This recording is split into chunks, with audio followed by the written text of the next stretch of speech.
I'll make you famous. Because I'm a cowboy! Oh, man!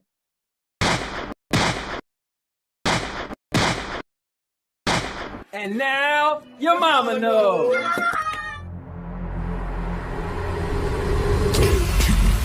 29, 28, 27, 26, 25, 24, 23, 22, 21, 20, 19, 18, 17, 16, 15, 14, 13, 12, 11, 10, 9, 8, 7, 6, 5, 4, 3, 2, 1, 0. What are you, fucking nuts? You thought...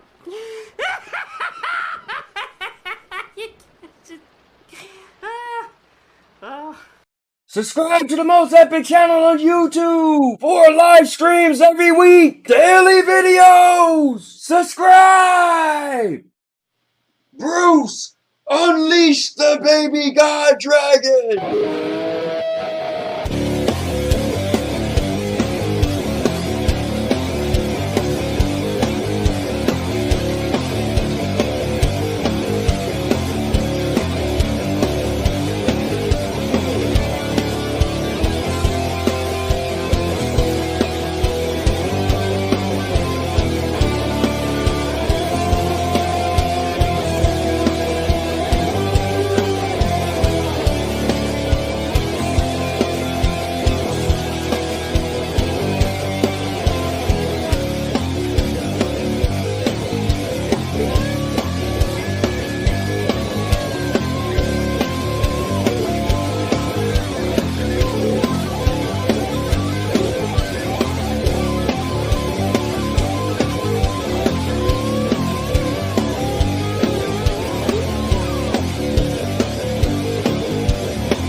What's going on, guys? It's another Tuesday, and I'm back at it like a crack at it.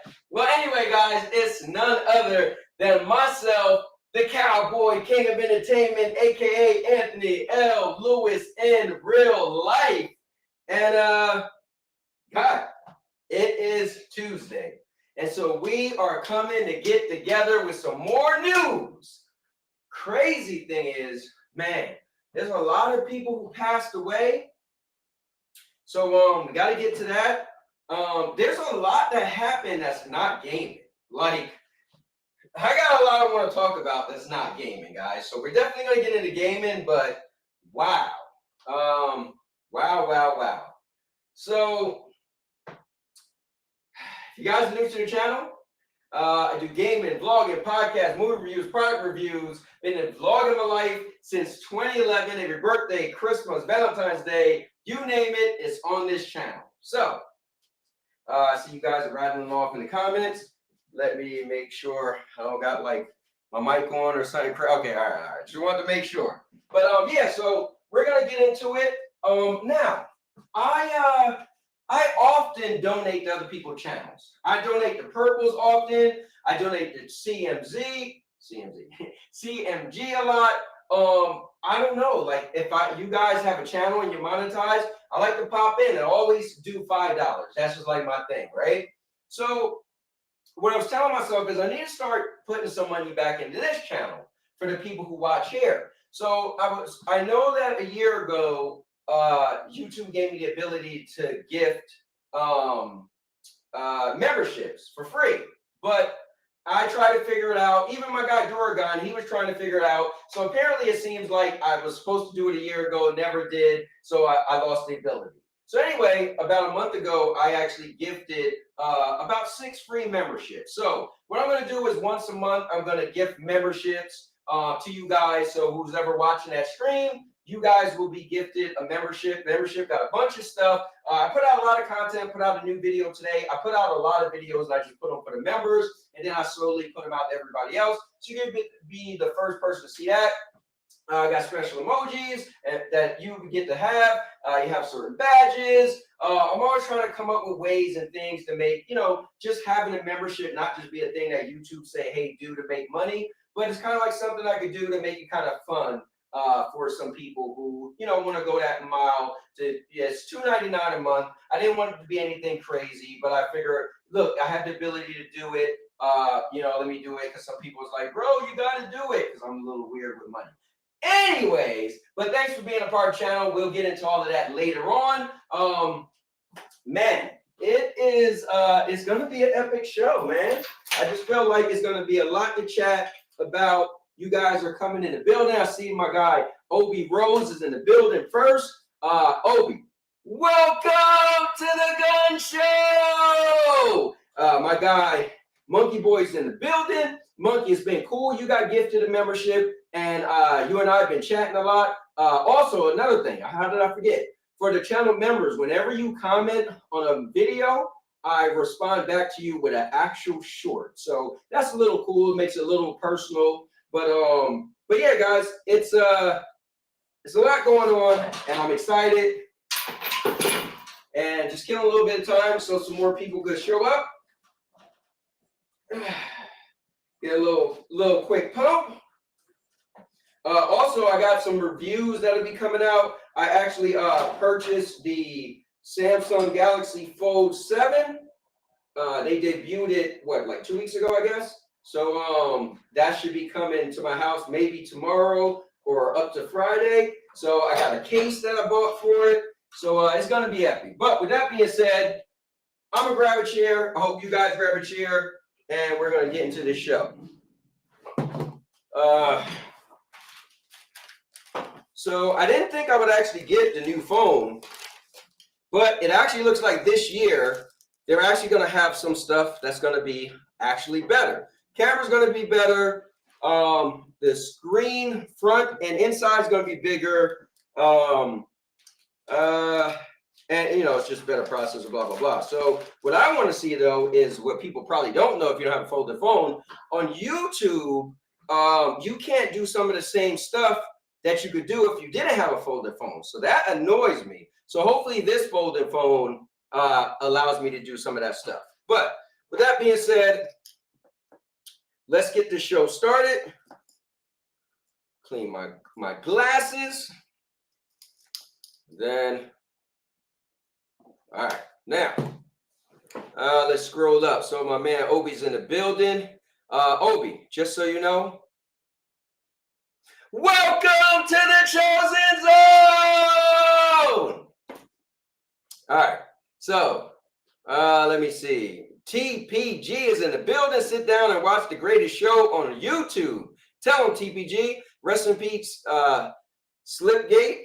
Or Splitgate, my man FCAT said, FCAT, I feel like you killed that thing. Rest in peace, Ozzy. Crazy, but that's how it goes. Monkey Boy's in the building. Holy S, Ozzy Osbourne died. Yes, he did. We're going to get into that as well. Just found out. Chariot Man, thank you for helping me correct that. Let me see. Microsoft killing movies and TVs is not gaming. Pump, pump, pump, pump. Oh, in the Arnold voice. You got to pump it up. Arnold. All right, let me see. Throw the link. The link is coming. Chosen Zone. Let's go. Mike, what's going on? I call you Cowboy. What's going on, Mike? Thanks for popping in. All right. So I'm gonna bring up a bunch of stuff. The thing is, it's gonna be non-gaming for a little bit, right? I kind of want to get into what's going on in the world. So FCAT, TPG, anybody else who want to jump in, let me know if you want to jump in when I go over some non-gaming stuff. Because I know you guys are pretty much gaming. So let me know because I want to start off with the gaming, the non-gaming stuff first. And I've been putting a bunch of stuff in the Discord to go over. So first things first, I'm gonna go over. I want to go over the Coldplay. If you guys haven't heard of this story, then buckle up. So one of the biggest things that's been going on in the recent week was this right here. So I'm just gonna tell the story to anybody who don't know the story, and then we're kind of gonna get into it. So that couple over there is not really a couple, or maybe they are a couple. I don't know how to call it, but that guy's been married for 3 years. That guy is married with 3 kids. The woman he's holding, she got a divorce to her husband about 3 years ago. So what happened was there was a Coldplay concert and they did a kiss cam. And when they pulled up them on the kiss cam, she turned her back and covered her face. He tried to hide, and the lead singer from Coldplay was like, "Man, if I didn't know better," he said, "I'll play it." But he said something like, either you guys are shy or you're having an affair." And what happened was a girl who was at the concert that was recording, she said she would have never even posted the video if they just act normal. She thought it was crazy. She posted it and it went viral. So let's get into some of the story. To the story everyone's talking about, the CEO caught on kiss cam at a Coldplay concert snuggling with his head of human resources. Today they're Head of human resources. So let me get this straight. If anybody knows better, it's HR. You're supposed to know better. HR. Hold up. Let me talk to you real quick.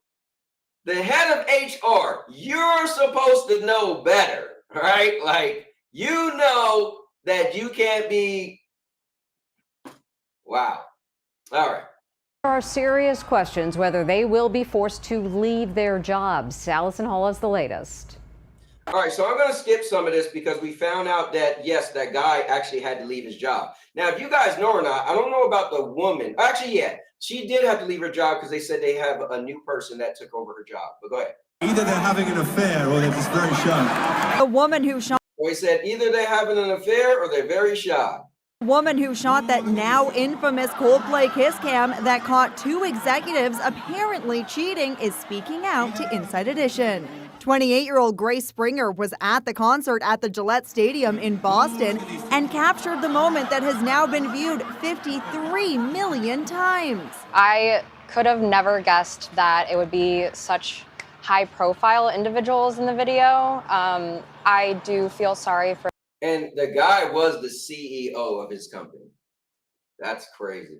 For their partners and spouses that they had to find out this way. Do you think if they had not tried to hide, Coldplay would have moved on? 100%. I think if they acted natural, no one would have thought twice. What a cute couple. I mean, I'm sure people in their inner circle might have caught something, but I definitely wouldn't have posted that video if the reaction wasn't the way that it was. We're going to continue. Wow, that's wild. Anyway, I don't want to go on with it more than that, but I will put them on the screen, and so we can chat about it. So let's see what you guys got to say. Who was 76? Oh, yeah. Ozzy Osbourne was 76. I was about to say, not this guy. Obi, my grandma is 90. How she outlived the king of rock. Because your mom, grandma probably wasn't touring all the time and biting the heads off of chickens. You know? Rock, what's going on? Thanks for popping in, Rock. All right, I'm going to send you the link. Look, Maker with it. Rest in peace, Splitgate 2. Fun fact, Chris Martin, Coldplay comes from my town and was best friends with my best friend's son. Oh, wow, that is pretty cool.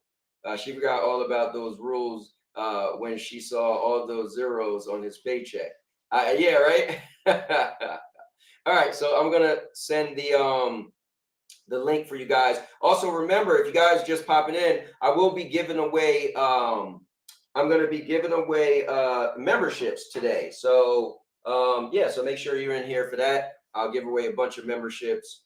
So yeah, but all right. So to join the show, bam. All right, there you go. I'm going to pin this. So whenever anybody comes in, the link will be pinned and you guys could join. So man, what do you guys think about this? I think this is like a crazy story. I just can't believe it because just a random girl. It's like me. I record stuff all the time. And if I went to a concert, I probably would have been recording a kiss cam too, right? You know, seeing if something crazy happened. And I would end up catching this. Oh, actually, let me see something real quick. I want to check my.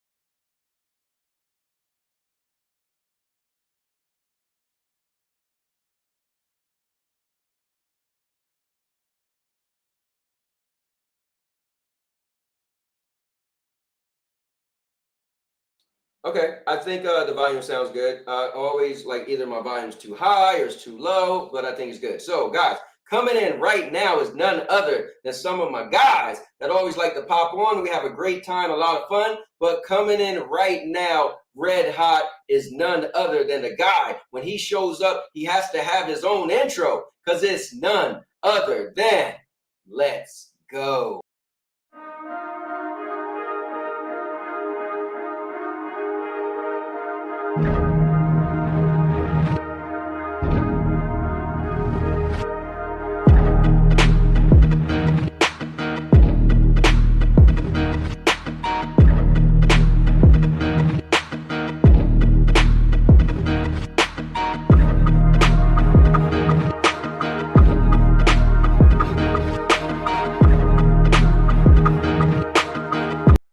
Let's go. F the cat. What's up, man? Yeah. What's Chillin', going on? chillin'. It's crazy because we didn't do last week, so it feels like I haven't talked to you in a while. I mean, I talk to you all the time in Discord, but you know. Yeah, we a little bit. We just got a truckload, a little bit of a truckload, just recently. Yes, yeah, out of Yeah, nowhere. I feel like it it's was been, dry. It's been dry other than yeah, last week. It was always shows go see okay, and that was about it. yeah. Well, at least the world has been giving us stuff.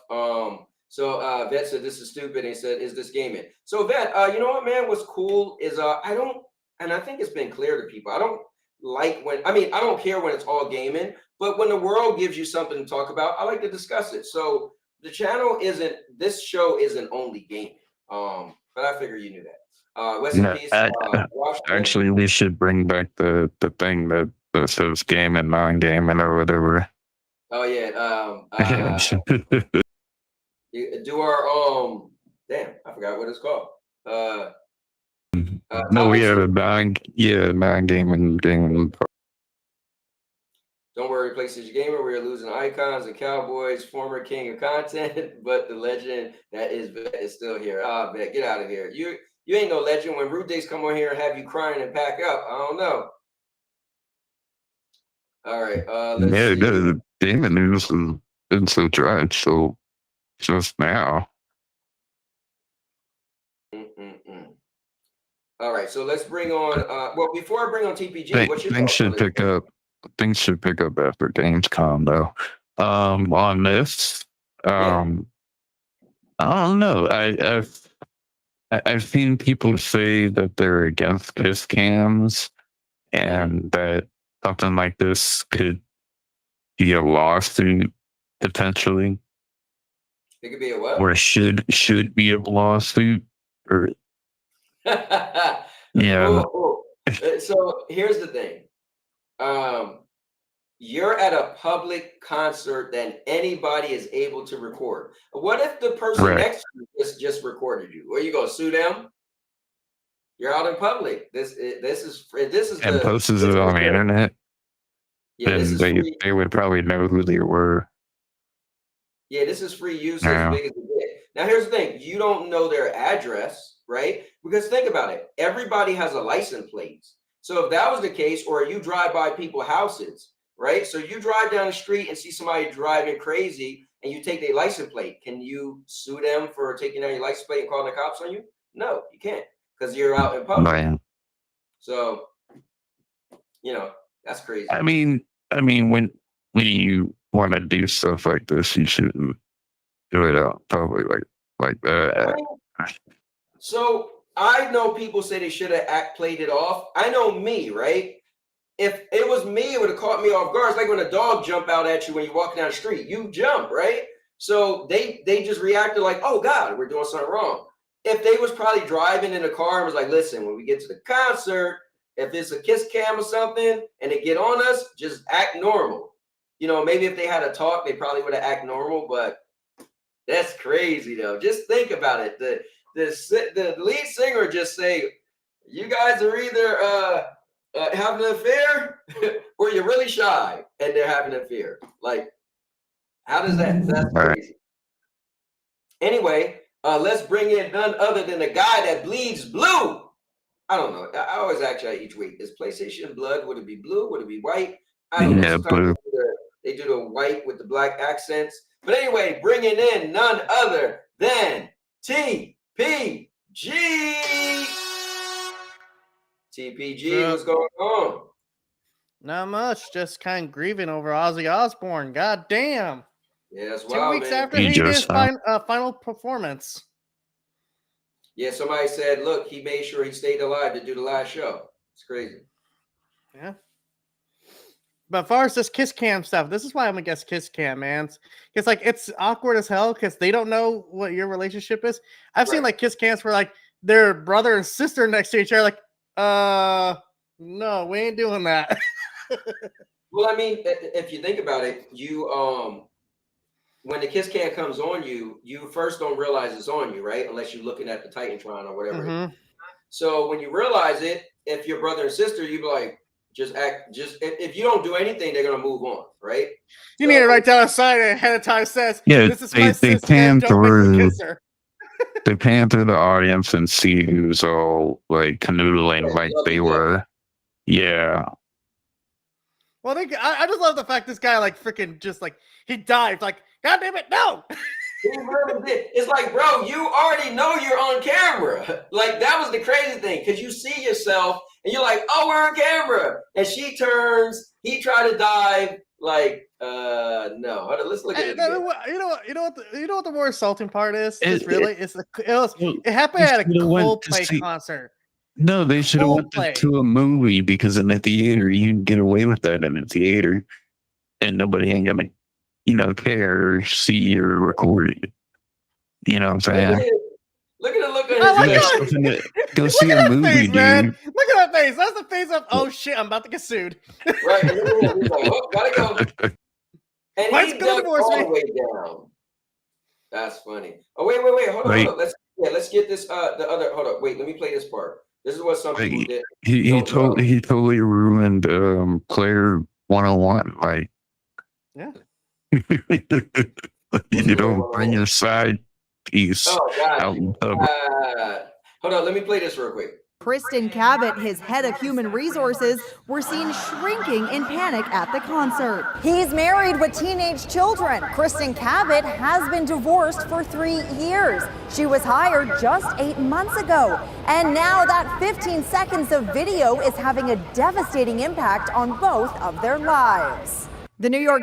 Damn, so 8 months ago, she was just hired.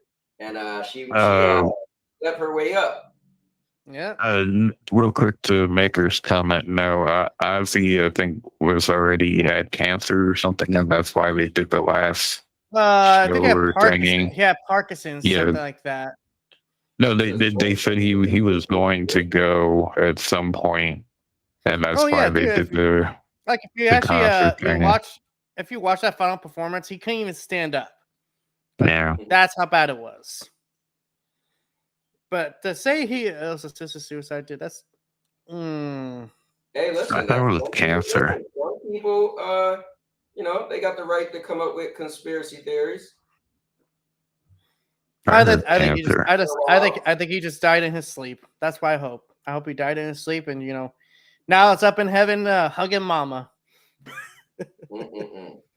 Wow. Well, let's Did he go to heaven? That's the question, PPG. Oh It- shit! If Ozzy Osbourne doesn't make it to That's like if Ozzy Osbourne Marilyn doesn't make it to Manson showing heaven, up to heaven, and they'd be like, "Really, bruh?" brother, if Ozzy Osbourne ain't getting to heaven, no one is. Come on, let's be fair. He was a sweet man in his later years.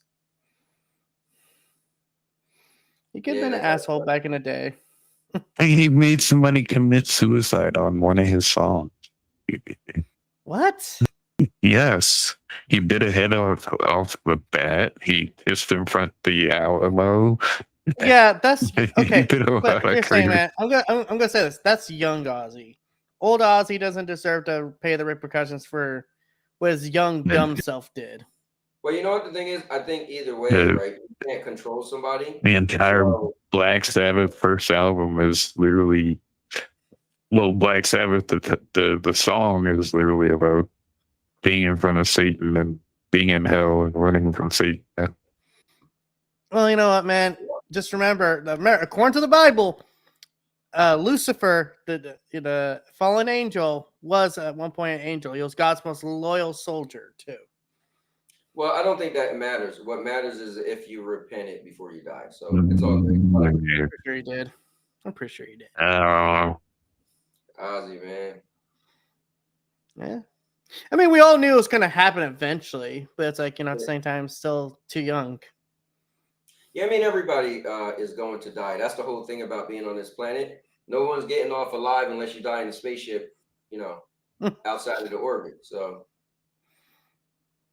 unfortunately. I'm actually surprised how many members of Black Sabbath are still alive. Well, Black Sabbath's not that old of a band. Well, and John. Hell yeah. God damn it, those. And the Osbournes being the very first reality TV show, that was crazy. I don't know how much reality was in that show, man. Some of the shit they were doing, I was like, what the fuck? Who lets their kids do this shit? Well, I think it's cool that they got to do that. Like, you know, it got to show some of his life a little bit. Like, Show how their family is dysfunctional. I mean, have you seen how Jack Osbourne looks now? He looks so different than when he was back in the day. dude So had does a good Kelly, life, actually. man. Hell yeah. Rest in peace, the King of Rock. Rest in peace. All right, let me get to these comments. Rue Diggs, what's up? Rue Diggs is in the building, coming all the way from North. Yes, the King of the North, a.k.a. the Master of the White Walkers, a.k.a. I wonder if Rue Diggs even watched Game of Thrones, if he even knows these references. But He's the Mr. Jon Snow of this podcast. Captain Canada himself, none other than Rue Diggs is in the building. Rue, what's up? How's everyone doing? Doing good, man. I mentioned earlier how you had Vet run off the stage that 1 week. Oh yeah, Vet's a little. He's a little cuddly bear, that's for sure. Yeah, he is. Yeah, he is. I told him you better start running his mouth before I call you up. Yo, call me out. I'm all here for it. But I'm happy to be on the shows. Looking out for you guys last week. Nothing was up. And yes, I've seen Game of Thrones. I appreciate you, you know, looking for the show. And I'm sorry, you know, apologize to everybody. My granddaughter just was really cool that her aunt and her grandma was taking her to Disney. And so they was like, we're going to be down there. We're going to surprise her. Would you show up? I said, of course. So I scheduled off like 2 months ago, and it was the 16th, which is We Wrestle Wednesdays, and so I wanted to switch We Wrestle Wednesdays to whenever the guys could do it, which was Tuesday. And I was gonna do the show on Monday, and it just got to the point where I couldn't do it.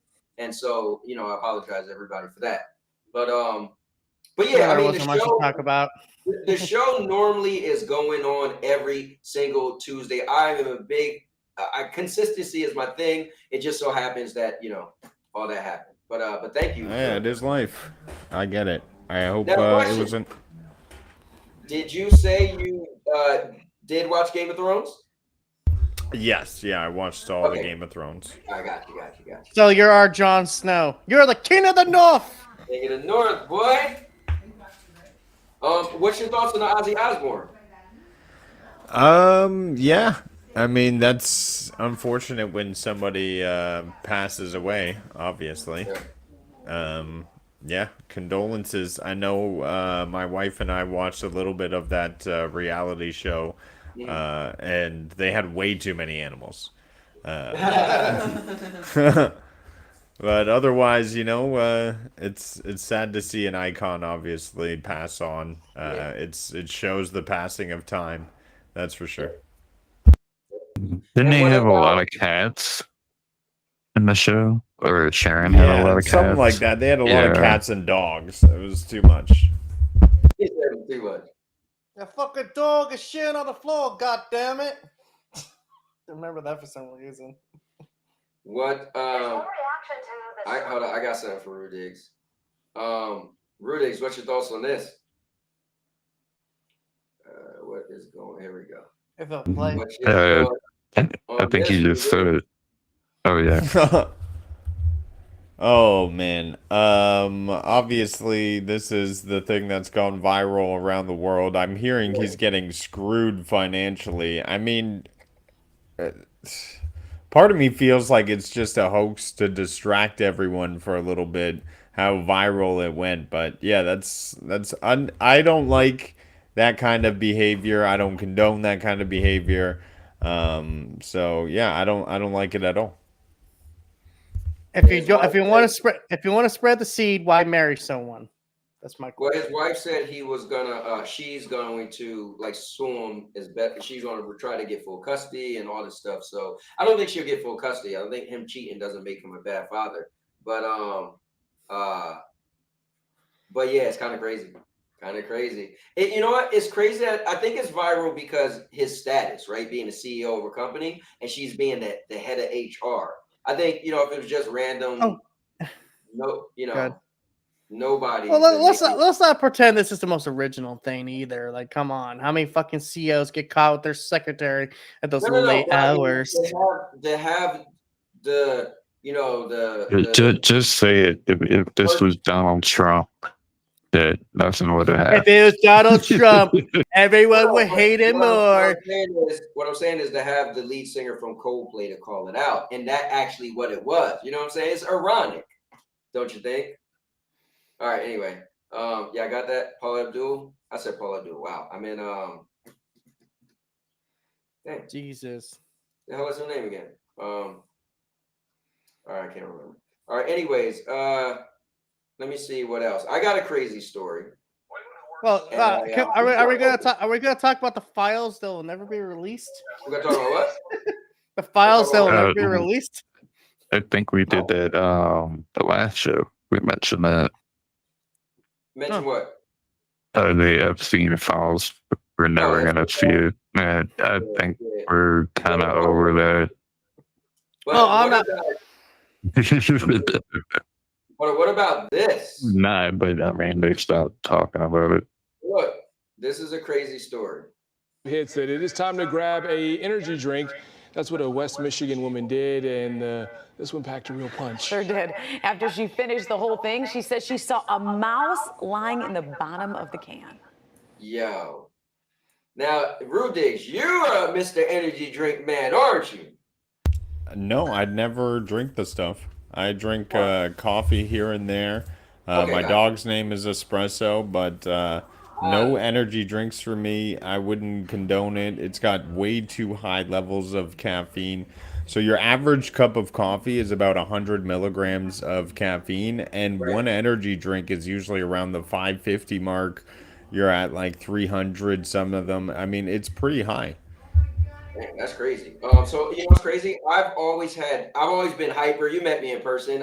So I've never drank an energy drink because I'm very literal. So if you say you need energy drink to get energy, I'm kind of like, well, I don't need it. So I just never. I was that literal. I was like, oh, well, I don't need it. So but not a, you know, whoever uses it, it's all good. But for this lady, she got I used more to than. drink.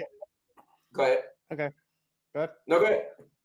I was gonna say, like, I drink energy drinks every once in a while, but if I found it, here's a question: how do you find a rat in your can and not like taste it right away? Well, Like, so that is crazy. So check it out. Curled up, dead, a tiny little Oh mouse my in the bottom of a monster. Yes. Yes. So let me finish. Energy does my drink. Coke? In this does case, my she Coke taste different? didn't realize there was a mouse in it until she finished the drink. Mackenzie Kane says she bought a white monster from a bagel. Now listen to the story, and you let me know if you think this is real. Like, do you believe her? Okay. So listen to the story. Monster from a bagel shop in Grand Rapids in 2024. Guzzled it gone in her car. It still felt heavy and she smelled an off odor. When she peered in, sure enough, her attorney Zach Runyon says a mouse in her monster. You know, So listen. I never taste one, right? So I don't know what they taste like. But would you have? I don't know what a dead mouse flavor would gives off, right? But if you were able to smell a nasty smell after the fact, do you like think about it? If a mouse was in I almost feel like she's lying. The company thinks she's lying, but we'll play that. You would think drinking it, right? This is why I think she's lying. Wouldn't it be so much fur going to your throat? Right? It doesn't matter if she drank it or it doesn't matter if she drank it or not. It was in the can. It was already sealed. Like, Her attorney gives me that this is a Lionel Hutz. manufacturer error. Like basically, when this drink was in process of like somehow mouse found its way into the can. And Lionel Hutz it here, was making sealed sure that and we'll sue sold like everyone. that. So this falls back on the company. So look, I'm gonna play this, but here's the thing: the company responded and said this was a hoax that was on the internet, and they just think she's trying to. Oh my god! The company said it's impossible for that to happen, but I'll play that. But go ahead, TPG. I just want to say, this is the most serious. First off, I agree with Rudix. This guy gives me Lionel Hutz vibe. If you don't know Lionel Hutz is, he's the lawyer in The Simpsons. That's terrible. And also, second thing, I just want to say, how did mouse get in the can? How did this is also something that happened in 2024, but we're just hearing about it now in 2025. Just saying, something's off here. Something's suspicious. Well, what you was gonna say? My sus alarm is going off. Is N words. All right, FCAT, what you was gonna say? Unless she was the one that actually put it in there and then bitch about it. But how do you put it in a can and not? No, listen. There are two things. One, she's saying she opened the can, drank it, and it was still a little heavy, and she smelled a weird smell, and it was a mouse in there. The other side is the company that makes Munster saying like the way you manufacture it, it's impossible for that to have happened. They think she's trying to get paid pretty much. So let me finish it though. So they basically what I said the second time, but what I said the first time, like it doesn't matter whether she drinks it or not. It was in there. Yeah. If it was in there, if it was legitimately. But hold on. Eventually turns into her vomiting. She had to go to the doctor multiple times because she kept vomiting, and I mean this was going on for days afterwards. Mackenzie was tested for a panel of illnesses, but all clear, left with depression and anxiety, says Runyon. You should never have a product hit the shelf that has a dead rodent in it. That's fair, yes. That's why they filed suit against Monster Energy. The case just moved to federal court, and if they don't settle, trial. Until then, the mouse is on ice in case it's needed for evidence. I mean, it had to have gotten in there when they were manufacturing the can and closing it up. How that happens, I don't know. Obviously, somebody made a mistake somewhere. So like you said, FCAT, Yeah. Somehow There is an error somewhere in the processing. It has to be. Unless she put it in there. Now, listen to what Monster said, all right? From Monster Energy says in part the lawsuit is a copycat claim based on a hoax found on the internet. Strict manufacturing processes and technology make it impossible for a mouse to be sealed inside a Monster Energy drink. But Runyon has been down this. That is believable that it is impossible, because, like, if you really think about it, no, it would probably happen. A roach, cockroach, maybe, yeah. I don't know, but like an insect or some small insect, and not a big old full-size mouse, unless it was like a baby mouse. well, they And showed even pictures that, of it, so it's a little. I don't know.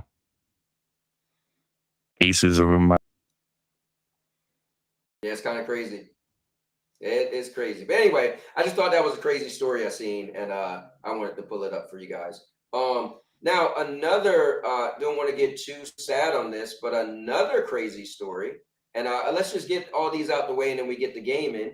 Another crazy story. Okay, there we go. Here, let me pull this up. You know what? I'll pull it back so you guys can hear it. All right, so another crazy story. It involves death. Little spooky, but check this out. If you guys heard of this. Tragedy at a stop on the nationwide tour of the supposedly possessed Annabelle doll. One of the doll's handlers found dead in his hotel room at the age of 54. Annabelle's. So at the age of 54, you know, he's not old, not young, but he, one of the paranormal investigators, has a show and everything. And he was going to see, he went and seen the Annabelle doll, and they got a couple things where they say, if you do this, do that, do this, the Annabelle doll can haunt you, or blah, blah, blah. But he ended up dying not that long after he seen the Annabelle doll in his hotel, down the street from where he seen the Annabelle doll. So people are like, is it coincidence, or did the Annabelle doll kill him? So let me play a little bit of it for you guys. Next stop, Yeah, guys. so the way that Augusta, they had it Maine. set up, you're not supposed to take her out the box. That's what they showed in the Conjuring. What happened? You're not supposed to take her out the box. Right. They actually mentioned some of that stuff too. But yeah, like I said, there's certain things you're not supposed to do.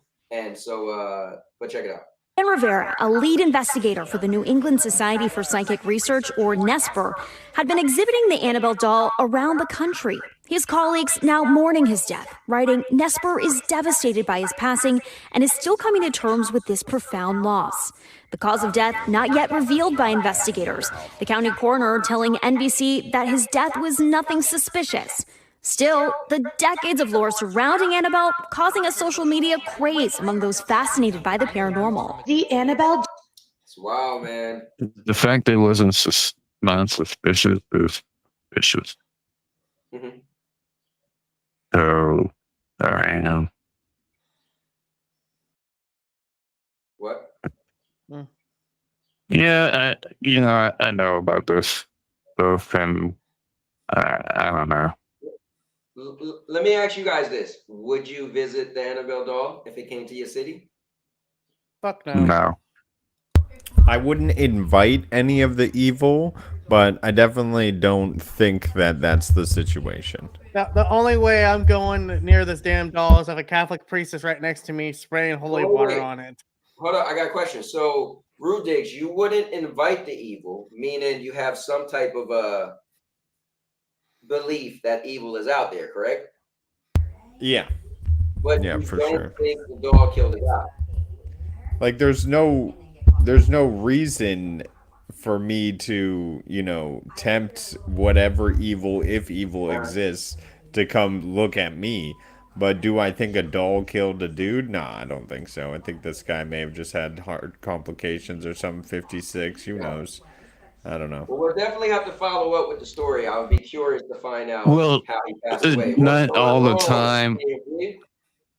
I just want to say not all the time. Paranormal stuff like this is physical. Like, they can cause you to have a heart attack or something like that. That's out of true. nowhere. Yeah, could be. So Yeah, could be. Could be. it's all spiritual, paranormal, like kind of thing. It's not always physical attack or physical touch or whatever.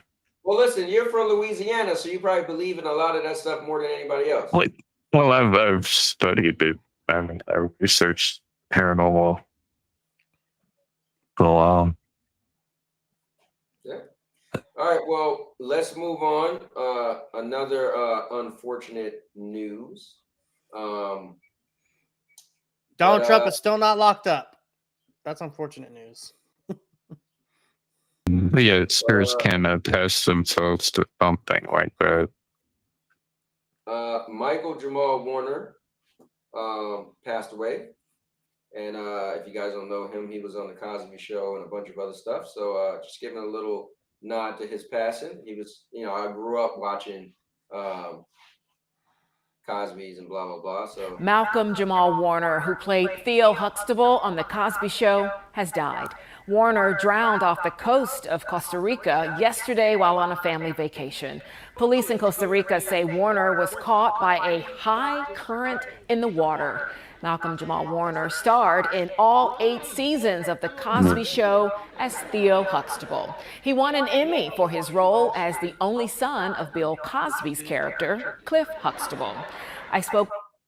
So that's Well, wild. so you got to be a pretty good, strong swimmer and swim against the tide to avoid stuff like that. Because it happened to me one time and I had to do it. Yeah, I got hit with a wave in Costa Rica and it dislocated my shoulder permanently. Don't mess around with the ocean. It will hit back harder and bigger than you. Yeah, it's kind of wild that a lot of people reported that he passed away. But when I found out how, I was like, oh, wow, man. He was just enjoying a regular, vacation. And like Rudig said, I remember you was telling me about your story because remember I had messed up my shoulder. Yeah, similar injury. Yeah. Right. Yeah. But this is wow. Condolences to his family and everybody. But just, it's kind of wild. Now, I know somebody else passed away too, recently. I know he was talking about it, so I feel bad if I missed a person. But anyway, I want to bring this up because I know he was a child from my age anyway. When I was a kid, I watched some of the programming he was on. And David Wilson is in the building. He said, I got swept. All I gotta say my dad had to swim out and save me. Wow. Yeah. All I have to say is hopefully this person puts in a good word for Ozzy.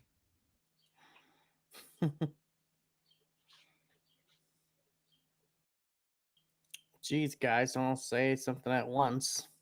Wow. Well, his joke just didn't hit. But all right, so Wilson said, I also watched my dad get swept out before, and he spent 2 to 3 hours swimming to get back. Ended up like half a mile or something down the beach when he finally got back. Very scared. So here's what's crazy.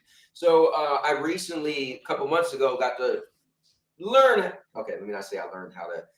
My friend was teaching me how to surf. All right. I was very bad at it. Scratched my stomach all up. That's what they don't tell you in surfing. That pulling yourself on that board is no joke. I was like, my whole stomach was like scratched up like a brush burn. And we went back out the next day. I put a shirt on and it still was it was terrible. So anyway, we were out practicing. Dude, when we were like, all right, let's come back in. We came back in. He is not lying. We were like a mile away. I was walking like, wait, we were like right here. He's like, no, we're probably further down. I was like, how will we be further down? He was like, no, I'm telling you, you just feel like you're in the same spot, but that current is pushing you and not that it's pushing me out away from shore. It was pushing me to the right of the shore. So the current was just going right. And again, we wasn't far out, but by the time we decided to come in, dude, we were so far away. We had like a 25-minute walk to get back to where we were at. It was, I had no clue. Shoot. What the current would do. Shit, man. Shoot, It's fun, but I almost I got swim in sucked in. lakes. I almost got sucked in, Cowboy. You And I did? swam out. Yeah, I swam out that crap. What was her name? No, I almost got sucked in by the tide. Damn. I Yeah, mean, the craziest thing I've ever done in the water is I've swam halfway across the entire lake. Oh wow. That was like back when I was young. Yeah. Yeah, I don't fuck with the ocean, man. I don't fuck with the ocean. I grew up swimming, so that was like too many animals in there. that was just a workout for me. Because Last thing I want to be is a great white shark raced dinner. when I was young. I raced lifeguards in the wave pool everywhere. So Maker said, yeah, the beaches down here do that. He said they push you along the beach. He said that happened a lot to me when I was younger. And we were in Greece when it happened, both to me and my dad. Wow, that's wild. If you guys are just popping in, I got Michael Jamal Warner on the screen, and he just passed away. And the reason why we're talking about waves, because he actually died in the ocean. He wasn't able to get back to shore. But similar thing happened to a former wrestler, Shad, if you remember right. But yeah, that was more he sacrificed him. Yeah. Yeah, Chad Gaspard of Crime Time. That it did happen to him as well. I was gonna bring that up, and I'm like, well, who would know that? But I forgot you're a wrestling fan too. Yeah, I mean, I find myself to be a great swimmer, but I mean, the ocean is the ocean. So I guess what the thing is, if you get tired, that's the problem, right? You get tired out. But for me, I can hold my breath really good. So I think for me, I would just try not to fight it and let it take me out a little bit, and just have to eventually, when it get calm, swim back. I don't know, because fighting it, the issue is, it tires you out, and then at that point, it's so rough, and your arms are tired and legs. Yeah, but you have to keep going against it. Mm-hmm. You have to keep moving against it. No matter how strong of a swimmer you are, FK, you're not beating the ocean. The ocean beats you. Yeah, that's what I was gonna say. I was gonna say you might as well just let it kind of take you out. You know, you fighting against it is how you get tired, though. And then you wear yourself out, and then you have no energy, and then sharks decide, oh, he looks like a yummy dinner. Din time. I think they more or less get you if you're splashing. So, you talking about like surf waves? You're probably talking about big old surf waves. I could never do surfing, man. I tried skateboarding, and I was like, man, even the ground don't like me. All right, I think that's everything I have put to the side, personally. Let me see. I got one non-game, and if you want to pull me up. Okay, let's do it. Wake me up inside. I don't know why that song's stuck in my head right now. Evanescence, that's my favorite group. My favorite Evanescence. F-Cat, what the heck is going on your end? I keep hearing like some kind of buzzing noise, like a phone's buzzing. It's his what do they call it? What's the voice things that change your voice? What do they call it? You know, that you could change your voice, make like if you want to talk. Voice box? Yeah, it's his I forgot to turn off my AC. That definitely isn't F-Cat's real voice. I know he's really 13, a 13-year-old kid. But, you know, we still love him. All right, so here we go. Microsoft abruptly stopped selling and renting movies and TV shows on Xbox and Windows devices. Oof. So, yeah, this is kind of non-gaming and gaming because this was on Xbox. Right. PlayStation removed theirs years ago. A couple of years ago. Yeah, years ago. They replaced it with the Sony Pictures Core.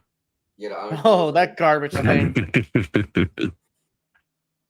Why do you think they did this? What did they say why they did this?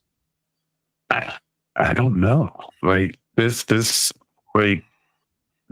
away from the console users as well. I mean, some people kept their consoles just because of that. Like, so you know, I don't know who buys movies and stuff on the console, but I mean, so I had a long debate with TK9. So we talk all the time now, right? We was even talking earlier, and so we were talking about this, and he was, that's why, I'm done with Xbox, blah, blah, blah. And I was like, but if we keeping it real, you remember when the Xbox One came out and it was trying to be like pretty much a cable box? Everybody was like, we don't care about movies. Well, the reason why they did that is games. because the reason why they did that is because Netflix started on 360. That's where Netflix started. So they kind of took the idea. Netflix started as a DVD rental service. Yeah, I was about to Well, it first came as an app on 360. I mean, I guess Xbox 360. Was that the history of the Netflix streaming app? Yeah.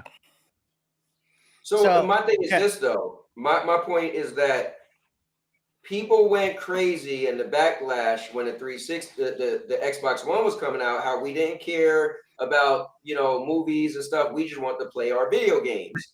And that's what people said. Now, years later, and one thing I give Microsoft credit, I always say their foresight is crazy. They always do the things that people say they hate, but then eventually the world start doing, right? But anyway, so they decided to get rid of this, and now people are mad. I'm like, wait, I thought people just wanted to play video games. Well, the thing is, some people might have bought into this and actually bought stuff. They'll still have access to that stuff, but they can't buy new movies. My thing is, gamers are fickle. Gamers would say whatever they want to prove a point or to paint a picture, and then the same thing happened to them, and then they'll be crying about it.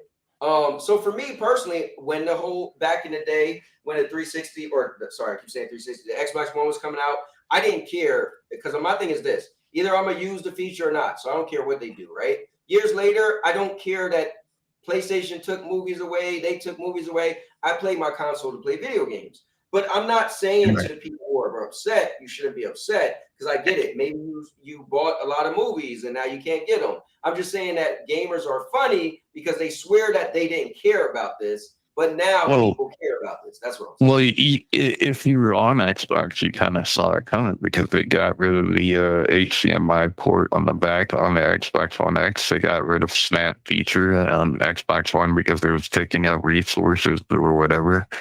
I mean, everything that they showed during that. They got rid of the HDMI port? How do you no, the output, I'm sorry, the input HDMI port. There's two of them on the Xbox One, and there was two of them on the S, but they took it off for the One X.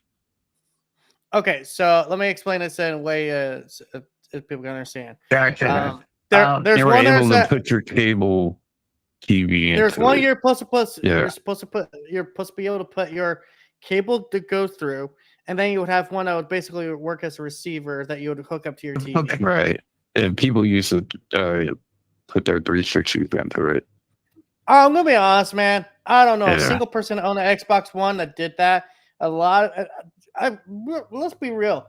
That cable was on its way out the Xbox One generation. We all smelt the blood in the water. This, by the way, is no big.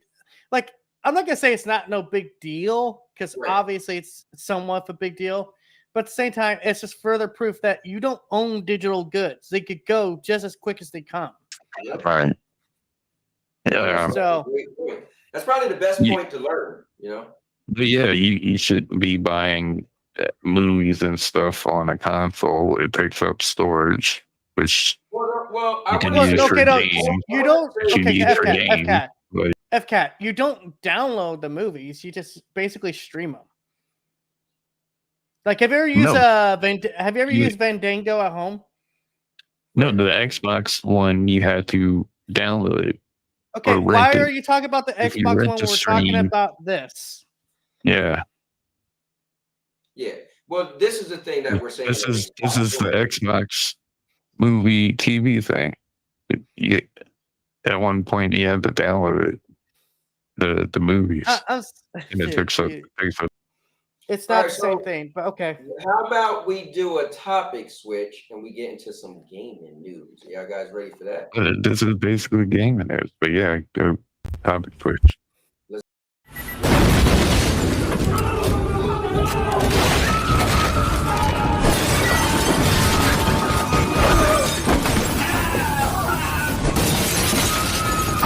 switch. All right, guys, let's get into some other stuff. I know what you guys came for. You came here for gaming. But here's something you might have came here for. So I am going to gift a membership. I want to do a bunch of memberships today. So let me see. I don't remember how much they cost again. Well, they cost $2.99. But so let me see. How do I gift it again? All right, membership gifting. Okay, so I could give 5 memberships for $14.95. That's what I'll do today. So I'm gonna give 5. So I don't know if I should gift them now or should I gift them one by one. So yeah, maybe I'll do this. Throughout the show, I'll gift 5 individual memberships. I kind of like when you do a bunch of them though. So anyway, let's just do one. So bam. Let me see. Is that?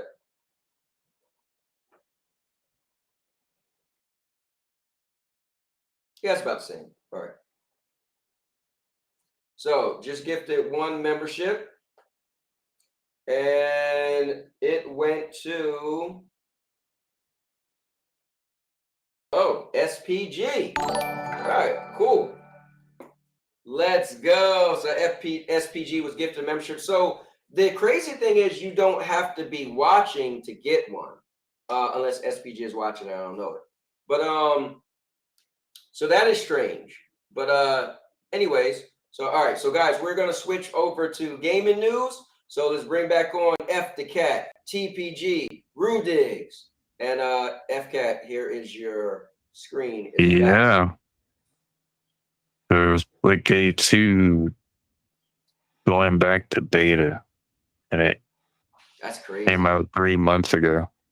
Yeah, I mean, they got to go back to the drawing board with this one. I mean, I tried to play it. It's just filled with, it's just a sweaty PvP with a little niche to it. I mean, I don't know why exactly they have to go back to beta. It kind of had that Halo feel where there wasn't any weapon that was overpowering, but hey, it is what it is. They probably didn't get the numbers they needed. I need FCAT to speak on this because he went on and on about Splitgate 1. It's so amazing. They should never pulled it. Part 2 was coming out. Hold on, FCAT. You hold on a minute. You went on and on and on. And once again, a FCAT game. And you was trying to shove this game down our throats, how amazing it is. And I said, dude, it's like Halo. It was good. It was good up until... Hold on, FCAT.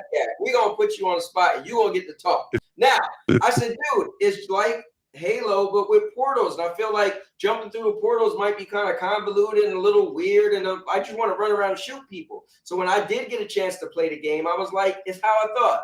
Like, it was interesting to jump through a portal. But for me, I just kind of want to run and shoot something. Like, it jumping through the portals was kind of taken out. Or actually, aiming the portals was taking it out for me. So go ahead, FCAT. The thing is, everything up until the launch was looking good until Mr. CEO wanted to come out with it with the Twitter bullseye on his head. So listen, and that's what basically ruined everything with the game. No. Hold on. How did this comment? It was the game. No, it was this. It was this. It was this moment. Everybody got all pissy mad at him, and they left the game, and that's why the player count went down. Because he pulled his stunt. So I'm going to say that's this. what I called this before. I said he's wearing a bullseye on his head. So I'm going to say this. I feel like the game wasn't that good because if you played a game that was really good, you would not stop playing the game that you like. I mean, a few people probably would. The online campaigns, I like to call it. People just say, hey, why don't you stop playing this game? Because I don't want to play it. Like, oh, sure, let's just sign an online petition. But I'm willing to bet if your favorite game or a game you really like was cool, you would not join in with the rest of the community because you'd be like, no, I like the game. So I just feel like everything was going great. Was with it? The game up until the game show, summer game show, when he showed up. Right after that was when Splitgate 2 started downward spiraling. I swear to God. I mean, Well, okay, that's I witnessed it. a great game. Ron Slusher's in the building. Hold up, put your ones up. Let's acknowledge him. See, all right, you got two acknowledgement. I know. FCAT and Root Days have Right. But that's not all. That's not all, Cowboy. So this happened. They're gonna shut down Splitgate 1. Yeah. This one hit harder than the other news. Because I'm like, this man, this FCAT, was you know what? FCAT, you know how to pick them, man. I mean, my God, every time you pick a game, Boehner after Boehner. So hold up. In the chat, we got Vet that said they effed up on Splitgate 2, but we got Ron that says FCAT is right. It's an awesome game. So we got people who all say it's the not great. sweaties left. All the sweaties left. Even Ron knows there's all the sweaties left right after he came out with the hat shit. All the sweaties left. The So here's the game. question. Can you so going back in the beta, so what does that mean? You're still gonna be able to play the game as the way it is? No, like they're going back to the drawing board with the entire game. Like, remember with Splitgate 1, they stopped updating the game and they promised the second game. Well, in this now they're going back to beta and they're like, oh, we're gonna make the game better later on. How are they gonna make it bigger? Again. Put more portals? And they're gonna re-release the game like Mind's Eye. Oh my God. But how did Mind's Eye get re-released? I don't understand. How did we get to this fucking point where a game can be fully released and then, oh no, we gotta pull it back because now we are incompetent developers? Yeah, no. Exactly. They should have did a Concord. They should have did a Concord. Yeah, they should have did a Concord. What is this? The worst games ever? Come on, talk about good stuff, man. You guys are bringing up Concord. You guys are bringing up Splitgate.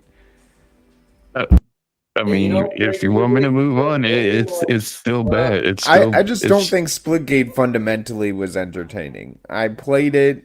I didn't have as much fun. It was like Halo with weird teleporting portals that only sweats were good at. And that's the big issue. They don't have like common easy stuff. If they had a bot mode, if I could go in and just shoot bots with my friends, it would be a different experience. But I don't think they gave that to us. There's no story attached to this. The only entertainment is brought by the other people in the lobby, and usually those are sweats who want to kill you as fast as possible. And this is coming from Rudiggs, a guy who's super sweaty when it comes to road games and speaking of this, did anybody want to talk about this? I heard it sold a lot on console. Oh, really? What? People abandoned it on PC. The PC people abandoned it, but it's doing well on console. Okay, so hold up. Let me say what's up to some people. I seen SPG in the chat. SPG, I don't know if you knew you was gifted a membership. I'm gonna do 5. I'm gonna give 5 memberships today, and you was gifted one. You was gifted the first one. So here, let's take a. I was like, what the hell? Stick together and move through. All right, so let's take a look at the trailer for Ready or Not. Since you brought it up, let's get some clarity, some context to it. I've seen the trailer for it. It looks, it reminds me of a Call of Duty, Rainbow Six kind of. Oh, great! Rainbow Six. Another COD clone, like we don't got 100 of those. That's more of a Rainbow Six. Yeah, more Rainbow Six. Speaking of Rainbow Six, I actually did play the. I guess they updated it or whatever. Yeah, it's free now.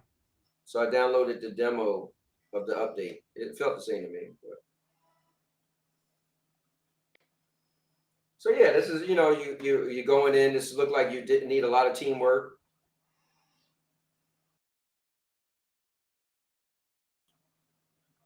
Let me see.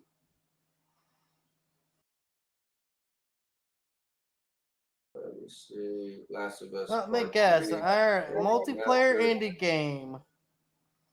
Wow. So this is a strategic, like almost simulator of a SWAT team, right?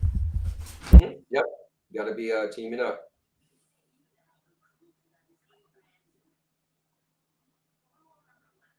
Vincent, what the F is a download? Oh, yeah.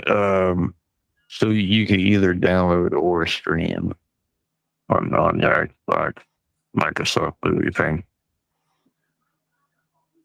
You can download, stream, or rent. Anyway, this is Ready or Not, and so just want to Looks pull like up the trailer trash. since you mentioned it. FCAT, you still got your screen?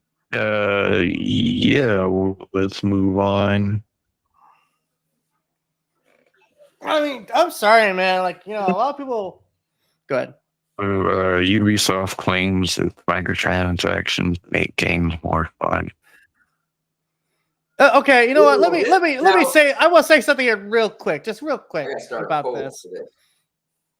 I got a rant about this.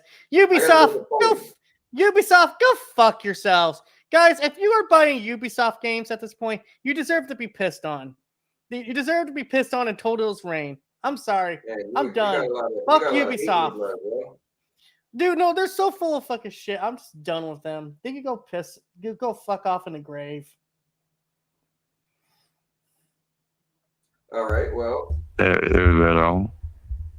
That's all I gotta say about Ubisoft. Fuck them and fuck the people who buy their games. This was obviously like one of those studies where you see like smoking makes smaller babies type of thing. I don't know. I think it's like it doesn't make games more fun. I can't think of a game where a microtransaction increased my fun. I'm sure they're doing studies that they pull their best stats out of. All right, It's so just let not. the man finish. When he finished, you're not going to forget your thought.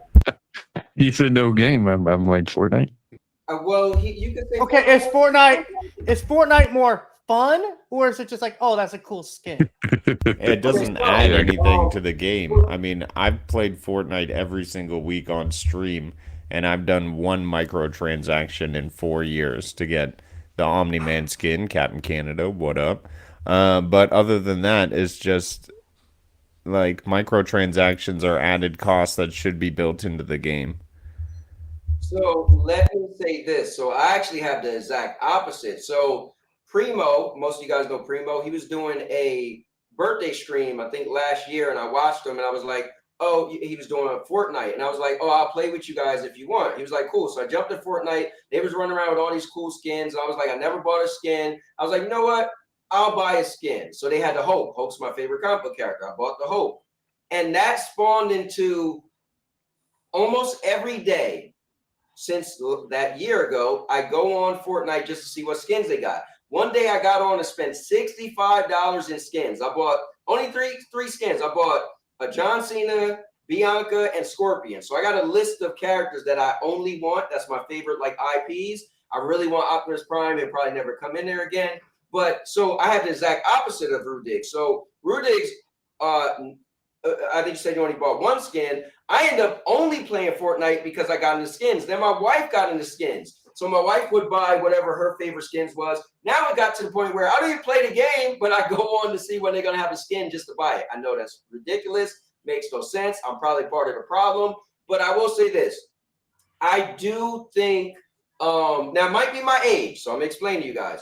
When I was younger, I played Atari and Nintendo, and you would beat a game because most games wasn't online. You would beat a game like, man, I wish my favorite game would continue, and it didn't. It was over. You had to wait for part 2 if you got a part 2.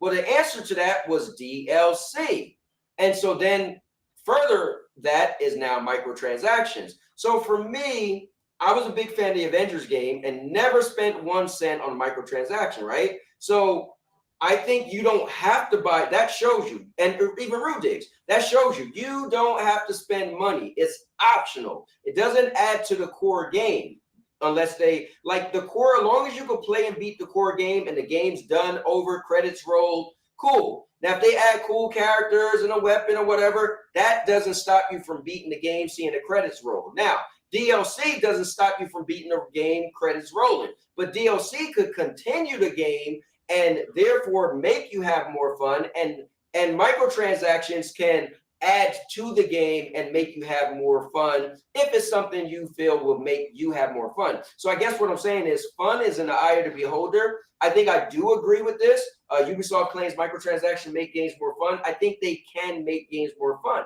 Fortnite, I'm running around Godzilla. I had to pay for the Godzilla thing. You had to actually get the season pass, and that's how you unlock Godzilla. I did everything in the season pass, unlocked all the skins for Godzilla, and now I got Godzilla. So for me, I agree it does, but it's not necessary. And I think the problem is people hear this and think they're saying you should purchase microtransaction. I think I agree.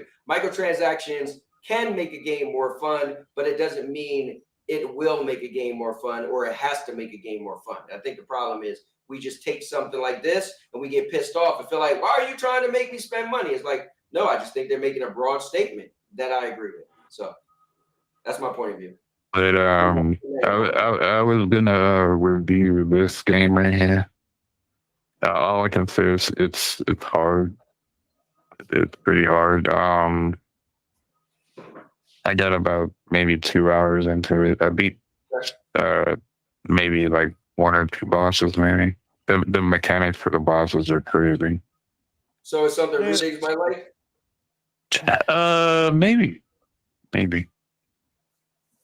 Okay, was well, gonna let me say, get to man, the like comments it real just. quick, because I definitely want to hear you guys about this a little more. I know TPG went off a little bit about Ubisoft themselves.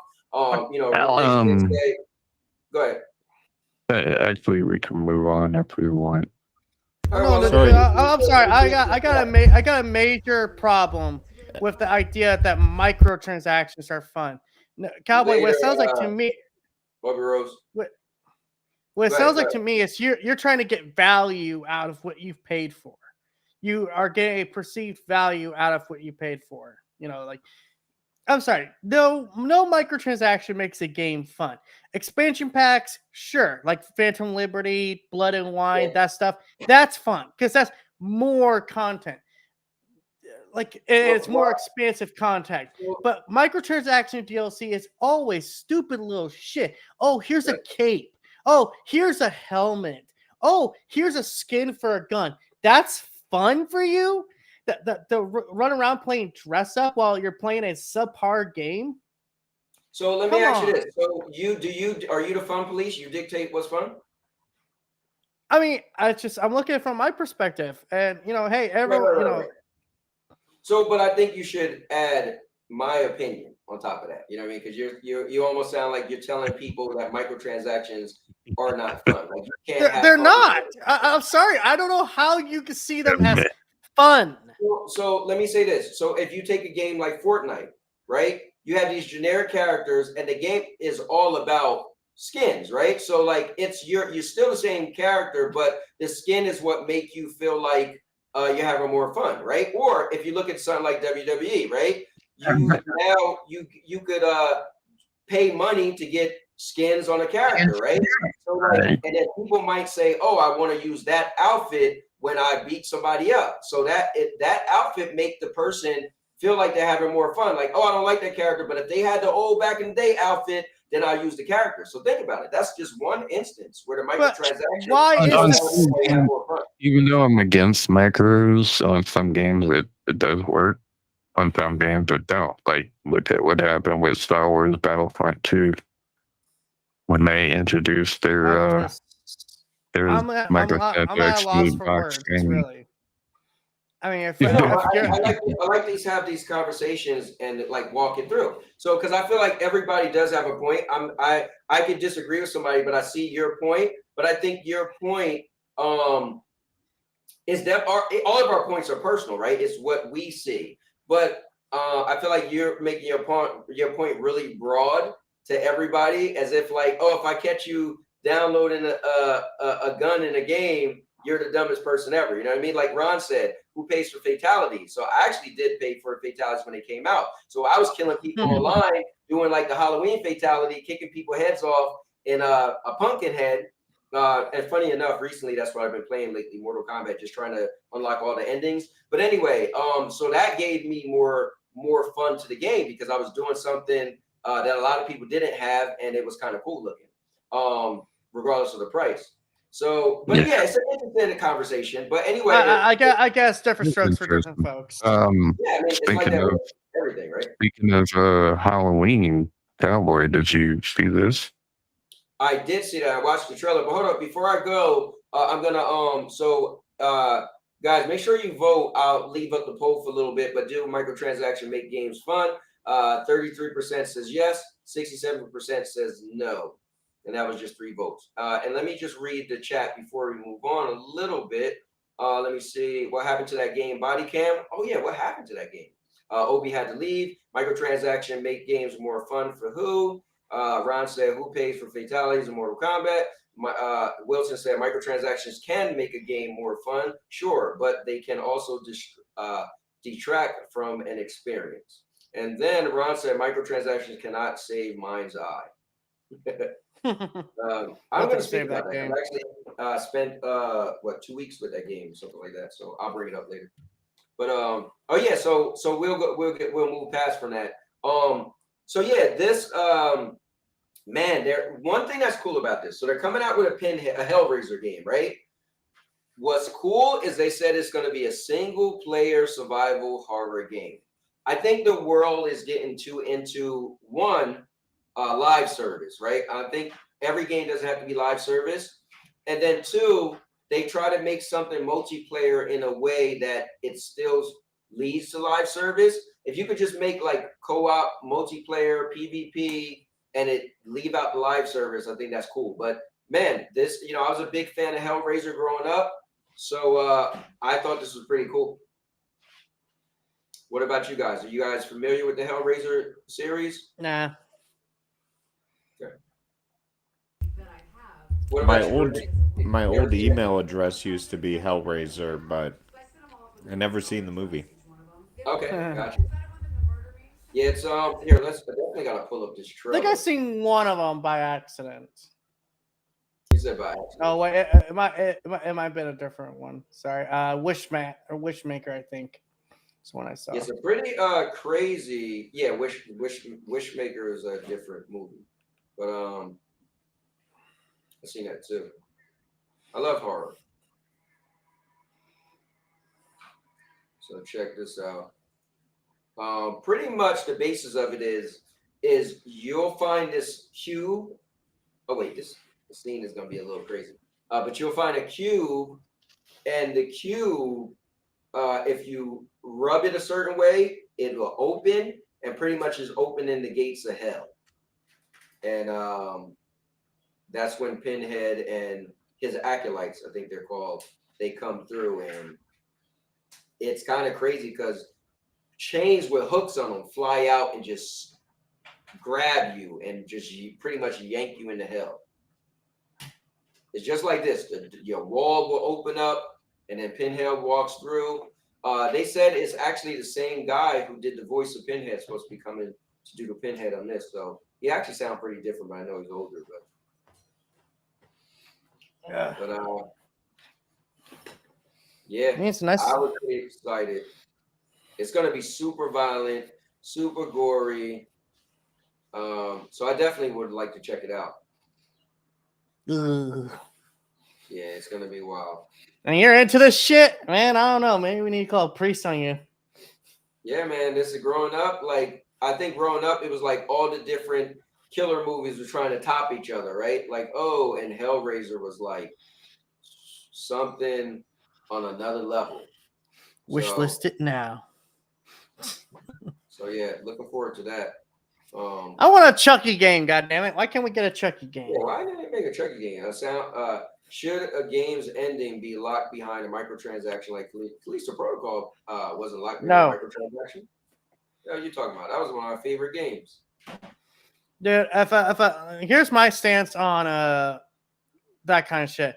If your ending is locked behind some kind of microtransaction or DLC, I'm sorry, like just your game's not worth playing in my opinion. Because that's like, so what's the ending in the game then?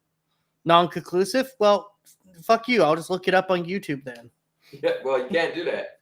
Anybody's able to look something up on YouTube. But no, Police Protocol had an ending of the game. Then they added DLC that added more content to the game and another story, a piece of story of the story. So we're just getting less and less and less product, and we're paying more and more and more. I think the thing to know is that we, as fans of gaming, just feel that anything after a game comes out should just be in the game. But I think that's kind of sad to say. So if you had a store and you said, well, I think.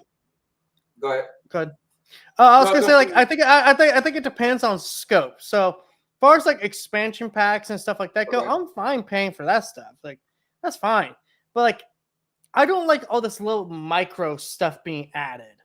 Like, oh, here's a photo mode. Like this stuff is stuff you guys should have been you were working on clearly before the game came out. Why not just delay the game, put the stuff out there, and call it good?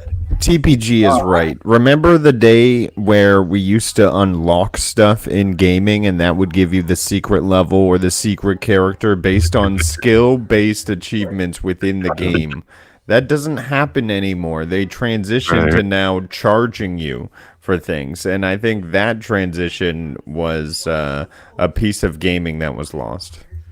No, I definitely agree that. Yeah, but I think the hard thing to look at is if you had a business, your business is made to make profit, right? So if I come out with a business today, and not all game studios does this, but majority of them do. So if I make a game today, and my competitors all got microtransactions, my competitors got DLC, my competitors got all this stuff, why would I not do the same thing? Like, you would be a fool to be like, I'm not gonna do micro because I love the fans so much.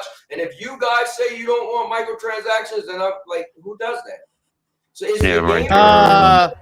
Elden Ring has no microtransactions. The Last of Us Part 2 has no microtransactions. No, nor does there are a few games, gamers who sit home on their couch that say that I would never do this. You say that now because you don't. I guarantee if you had a game company and you were Cowboy, if I was in charge of a game company, I'd make sure the fucking product was done before it got out. And then I'm like, hey, you guys like it? Guess what? We're doing an expansion pack. Gonna cost you $30. Did y'all talk about this? Did y'all talk about this yet? Now, hold on, wait. Now, see what you just said? Now, you finished the game, want to have an expansion pack. Imagine the people like the expansion pack. All the small stuff.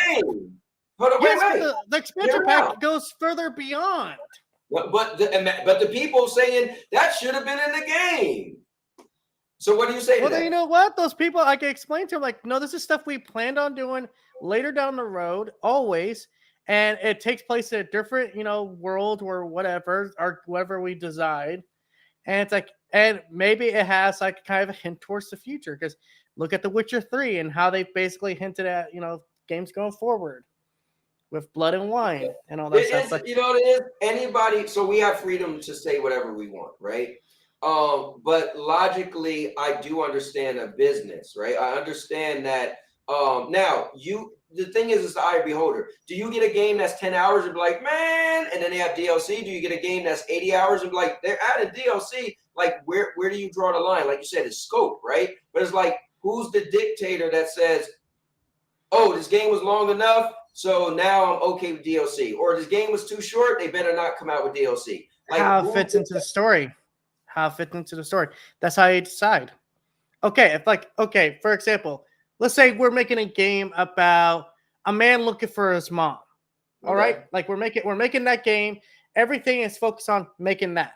But then once that game comes out, super successful, makes a lot of money, then you're like, someone in the back's like, okay, so what if we wanted to do an extra story? What if we wanted to do something different now, but still make it like a based off the base game? That's where expansion packs come in. Expansion DLC is fine. Like more maps, add-on content, that's fine. But end game stuff that just. Keelan's in the building. Let me say what's up to him. And then CMG is in the building. Keelan said, what up, everybody? And CMG said, microtransactions are. All right. So on this, I heard it's like EBP asymmetrical. Um, with the name Hellraiser, I'm wondering how bloody and gory this is gonna be, because Hellraiser is pretty. Well, if you've seen the trailer, you see the chain rip through the That's dude's the bar of glory. So I'm pretty sure just that trailer I alone mean, made me feel that, oh yeah, they're going in. even Saw can't touch what Hellraiser. Yeah. But I don't think this is gonna be asymmetrical though. This is just single player survival horror game. Oh, it's a survival horror. I thought it was asymmetrical. No, not at all. Like DVD. Nope. Oh, survival horror. Okay. Yep. That makes a little more sense. I guess kind of like Alien, the Alien game where you're trying to run and hide from the alien. Mm-hmm. You would call that. I guess you would call that survival horror. Survival horror. All right, you want to move to the next thing? You're gonna. Yeah. All right. So right when you move to the next thing, I kind of want to move to the next.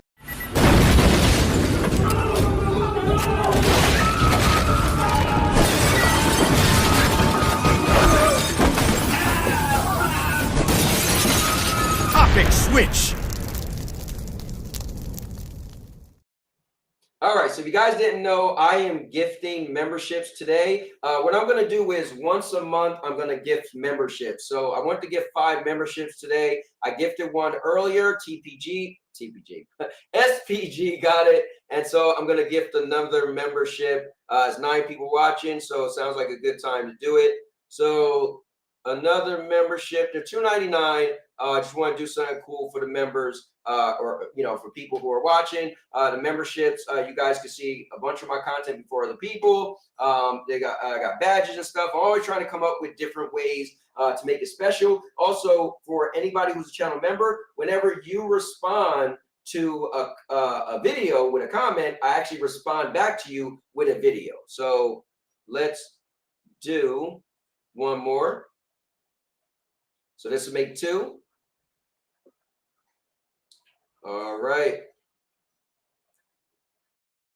So one more membership out there goes to Lion. I feel like this is like the 8th time Lion got a membership gift. I wish I could take it back from him. But anyways, so let me bring the guys back on. None other than F the Cat, TPG, and King of the North, Rudig. All right, so sorry about that. That's good news. So rumor is Fable's getting delayed to 2027. Yep, they said maybe 2026 or 2027. So this is the so far the only other bad news we have. Xbox. Well, there's another one. But Okay, let's ask this question now. Do you think this is actually going to happen? Because I am going to say it is very suspicious for a game that's supposed to come out next year. We didn't see it at that Xbox showcase. Just saying. Real quick, look who it is. David Wilson just became a member. He said, "To hell with these free subscriptions. I'm just going to become a member." I appreciate that, David. Definitely do. Thank you very much, man. Got a little soft spot for Wilson, man. If you guys didn't know, me and Wilson met because of Marvel Avengers, and that's how he came in the community. So I always feel responsible for the hell that he brought you guys, since being here. All right, so Fable, man.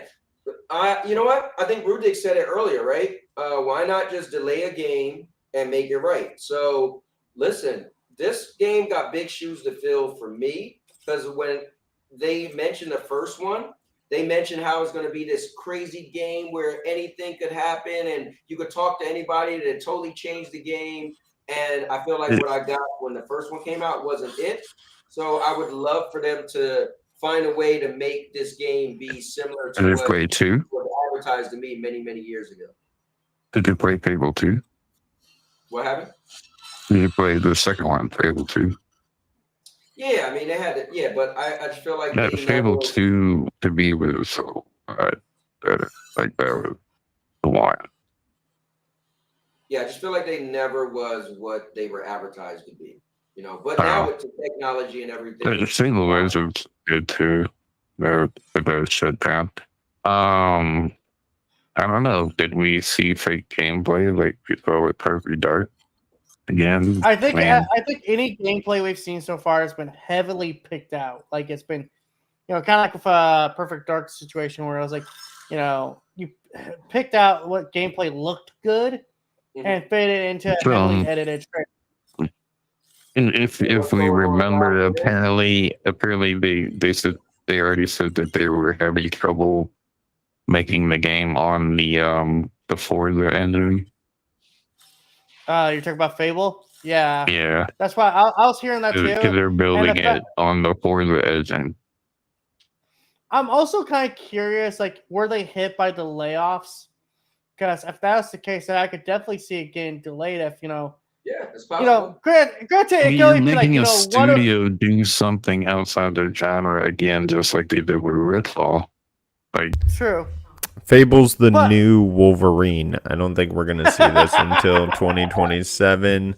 I also have an ongoing bet with Maker of Chaos that it'll come out after 2026 June, and he says it's coming out before 2026 June. So this bodes well for my little competition maker if you're out there.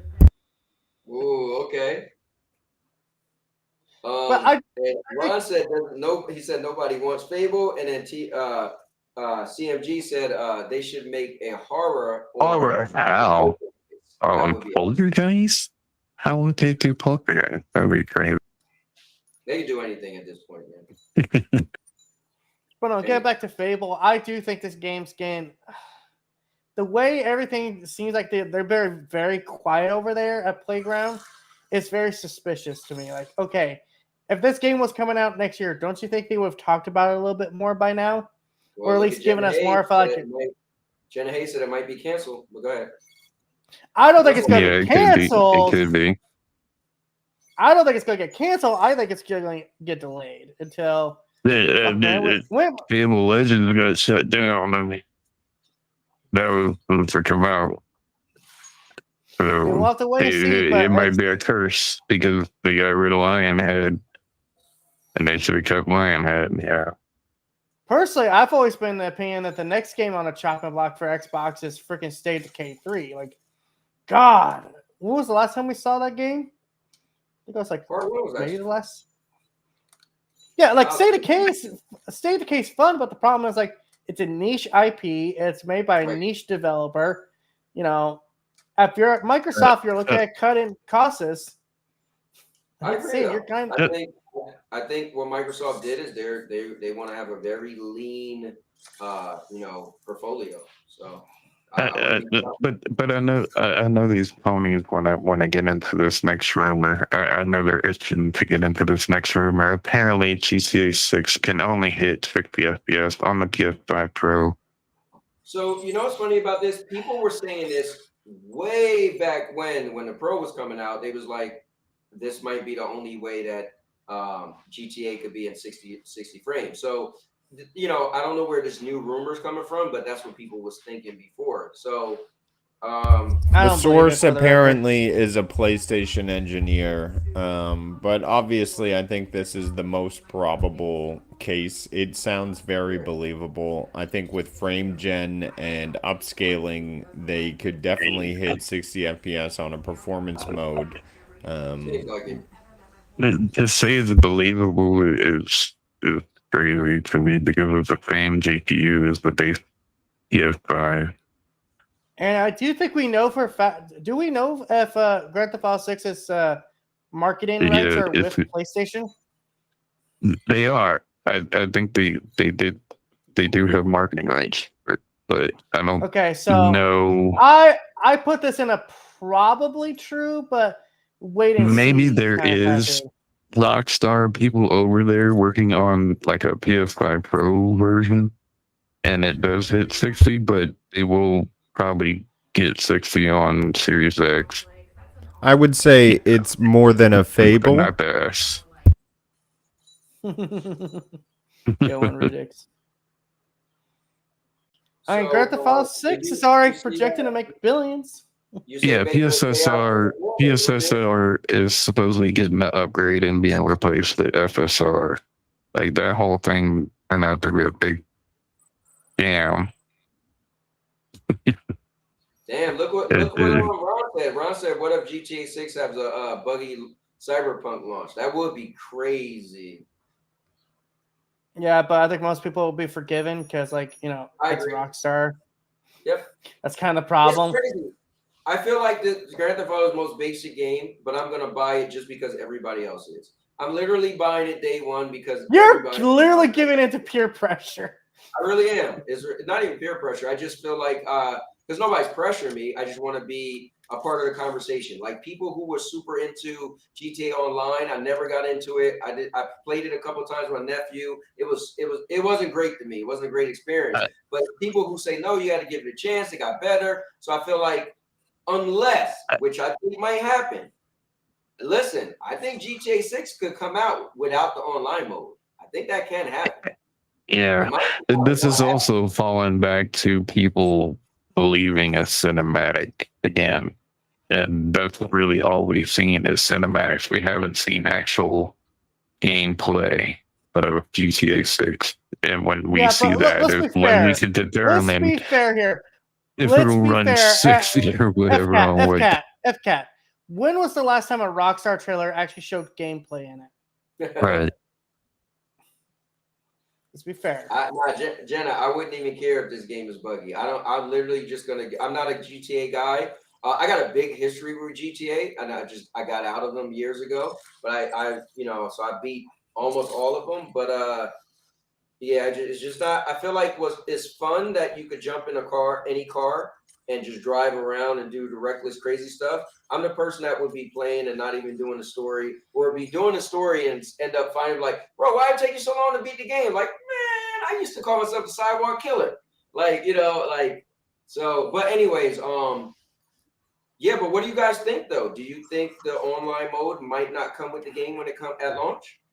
I think that's It'll probably be separate, like how it is now, but. Well, it wasn't like that at first, though. Not at first, but then they made it separate. Yeah.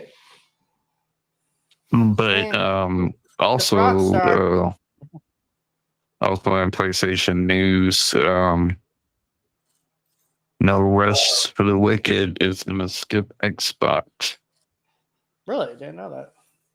Yeah, when you read this, the developer for Ori was saying that they're thinking about skipping. Well, they're gonna skip. Well, they said it's funny. They made it like a strong statement that they were skipping Xbox, and then they kind of backpedaled on what they were saying. It was like, well, we have to talk to Microsoft and see what Microsoft is going to be like.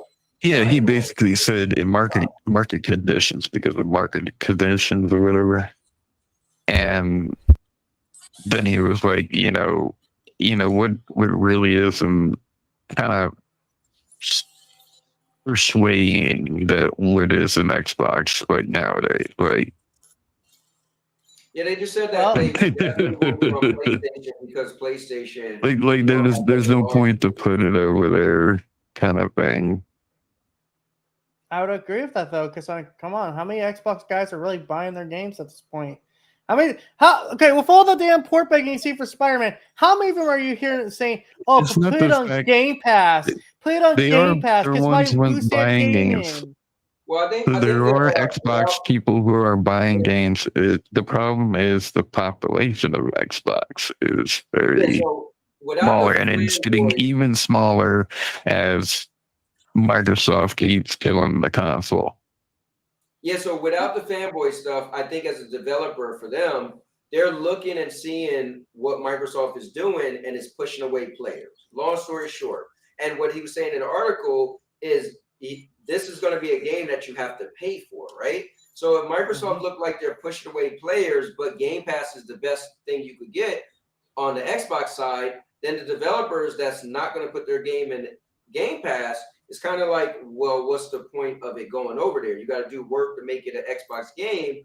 You might as well kind of skip it, right? So that is a scary call, you know. And also the fact that there's the rumor out there that the next thing Xbox will be a PC, and you could just put out a Steam port, and bam, they'll be playing it on an Xbox.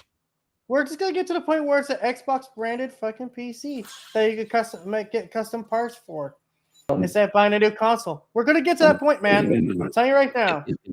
And it's not just gonna be Xbox doing it; it's gonna be PlayStation. Let's let Rudigs comment on that. I think it's obvious that they see more of their player base or people who would play this game and interact with it on PlayStation and Steam, and that's why they're releasing it there. That's what the article was talking about, right? And perhaps if they don't have a good enough Game Pass deal, maybe that's what they're shopping for here. They want a higher Game Pass. That too. Because Game Pass will pay you an initial price just to get your game on board. Perhaps they're doing either they want a certain price there, or they know that if they release on Xbox, they won't get the sales they need. So I'm not exactly sure. I don't know the numbers all too well, but that would be my best guess. This could be a play to try to bump up the value. I've played the game personally, and I found it confusing and frustrating. I wasn't a big fan. I played it in the early beta. It was gifted to me through GFN. Shout out to GeForce Now. Cloud Gaming on the 4080 SuperPod. But yeah, wasn't a huge fan. I didn't come back to it, but maybe I should come give it another try. I know they've done a lot of work on it. But it was like a Diablo sort of overhead, but the action combat was just incredibly brutal. And that's coming from me. I just felt unbalanced. To Maker's comment, yes, he said it would come later. That means Series F was an issue. Yeah, but my only thing with the it'll come later thing, he made it sound like he was going to skip Xbox, and then he kind of backed up on it. So, but I'll say this: I have this feeling that Xbox is getting really lean, getting rid of studios. What if Xbox just planned to primarily like Game Pass is a thing, right? And what if they're just like, you know what? We want Game Pass. I mean, it kind of seemed like it, but Game Pass to be like our just main bread and butter. And so we don't really care if people, but they get to a point where they have like a really good lineup on Game Pass, and they have the studios that they kept and the ones they got rid of, that those games would just keep coming, right? So maybe you won't have as much games as you used to have in Game Pass, but you have a like pretty good lineup, and they'll do deals with other companies to get games in Game Pass. And that'd be like their main thing. They don't really care if people spend money on games. They just really want the subscription to go forward. It's all about the subscription. They don't give a shit about the sales anymore. I mean, come on, look what they're prompting up all the time. Oh, look, Game Pass, Game Pass, Game Pass. What about the game itself? Oh yeah, you can buy that too. But you should really try Game Pass. Sony didn't Sony say that, and now they're gonna move on to it's all about interactions. So, right? I mean, hey, I'm just saying. That'd be crazy if the only people left on the console now is the Game Pass mentality one. Hold on. Hey, that probably is the case. Why did you laugh at cloud gaming? What does that mean? Why do you laugh at cloud gaming? Because it's basically just a Game Pass box now. But we're ready to move on because PPG's gonna hang himself. I won't. Oh, well, we're no, gonna I see get Destiny. into some Destiny. Where's the nearest pillar? Well, actually, this is actually bad news because Destiny 2 Edge of Fate launched, and there was no waiting queue, Cowboy. Very first expansion of Destiny did not have a waiting queue. That's crazy, huh? Yeah, I mean, So Crucible on launch day, Crucible was so bad, it was like Stadia on Destiny 2 on Stadia before the crossplay. It was that bad. You could not find a match. That's crazy. Jesus. I should turn this on. I haven't played Destiny in a minute, but I always keep. So basically, let me get into like the story. This new story, everybody's word of mouth. The story's great. but there's things kind of weird going on. Like Icora's voice is different, but they're getting the original voice actress back because of something happened. I think it was the strike. The thing after strike affected it or something, but she's coming back. Also, this matter of spark thing. Oh wait, sorry. You clicked right on the ad. Yeah. So this matter spark thing is pissing off a lot of people, and I see why, because it's pretty stupid. And so they have this new little thing where you turn into this ball of light. You gotta roll around. You gotta look for these like holes in the wall or vents, and you gotta figure out, what to do and stuff. It's kind of a puzzly kind of thing, and they keep doing it repeatedly throughout the campaign, the new campaign, the new mission. Also, you start off as level 10, power level 10. So you have to do the whole regrind again. So can you, if you started up, would you be able to get those? Like everybody has those powers, that the new power, the ball thing? No. So when you start off, you will be level 10. You will be a newbie, and you have to do the whole regrind. How, people had to they'll let you get everybody get a chance to play some of the game and then Sure. Yeah, you have to buy expansion. So when I've seen the new powers is only locked to the story, so you can't use it outside the story. The matter morph thing where you can shift the pillars and stuff, make it to where you can go through.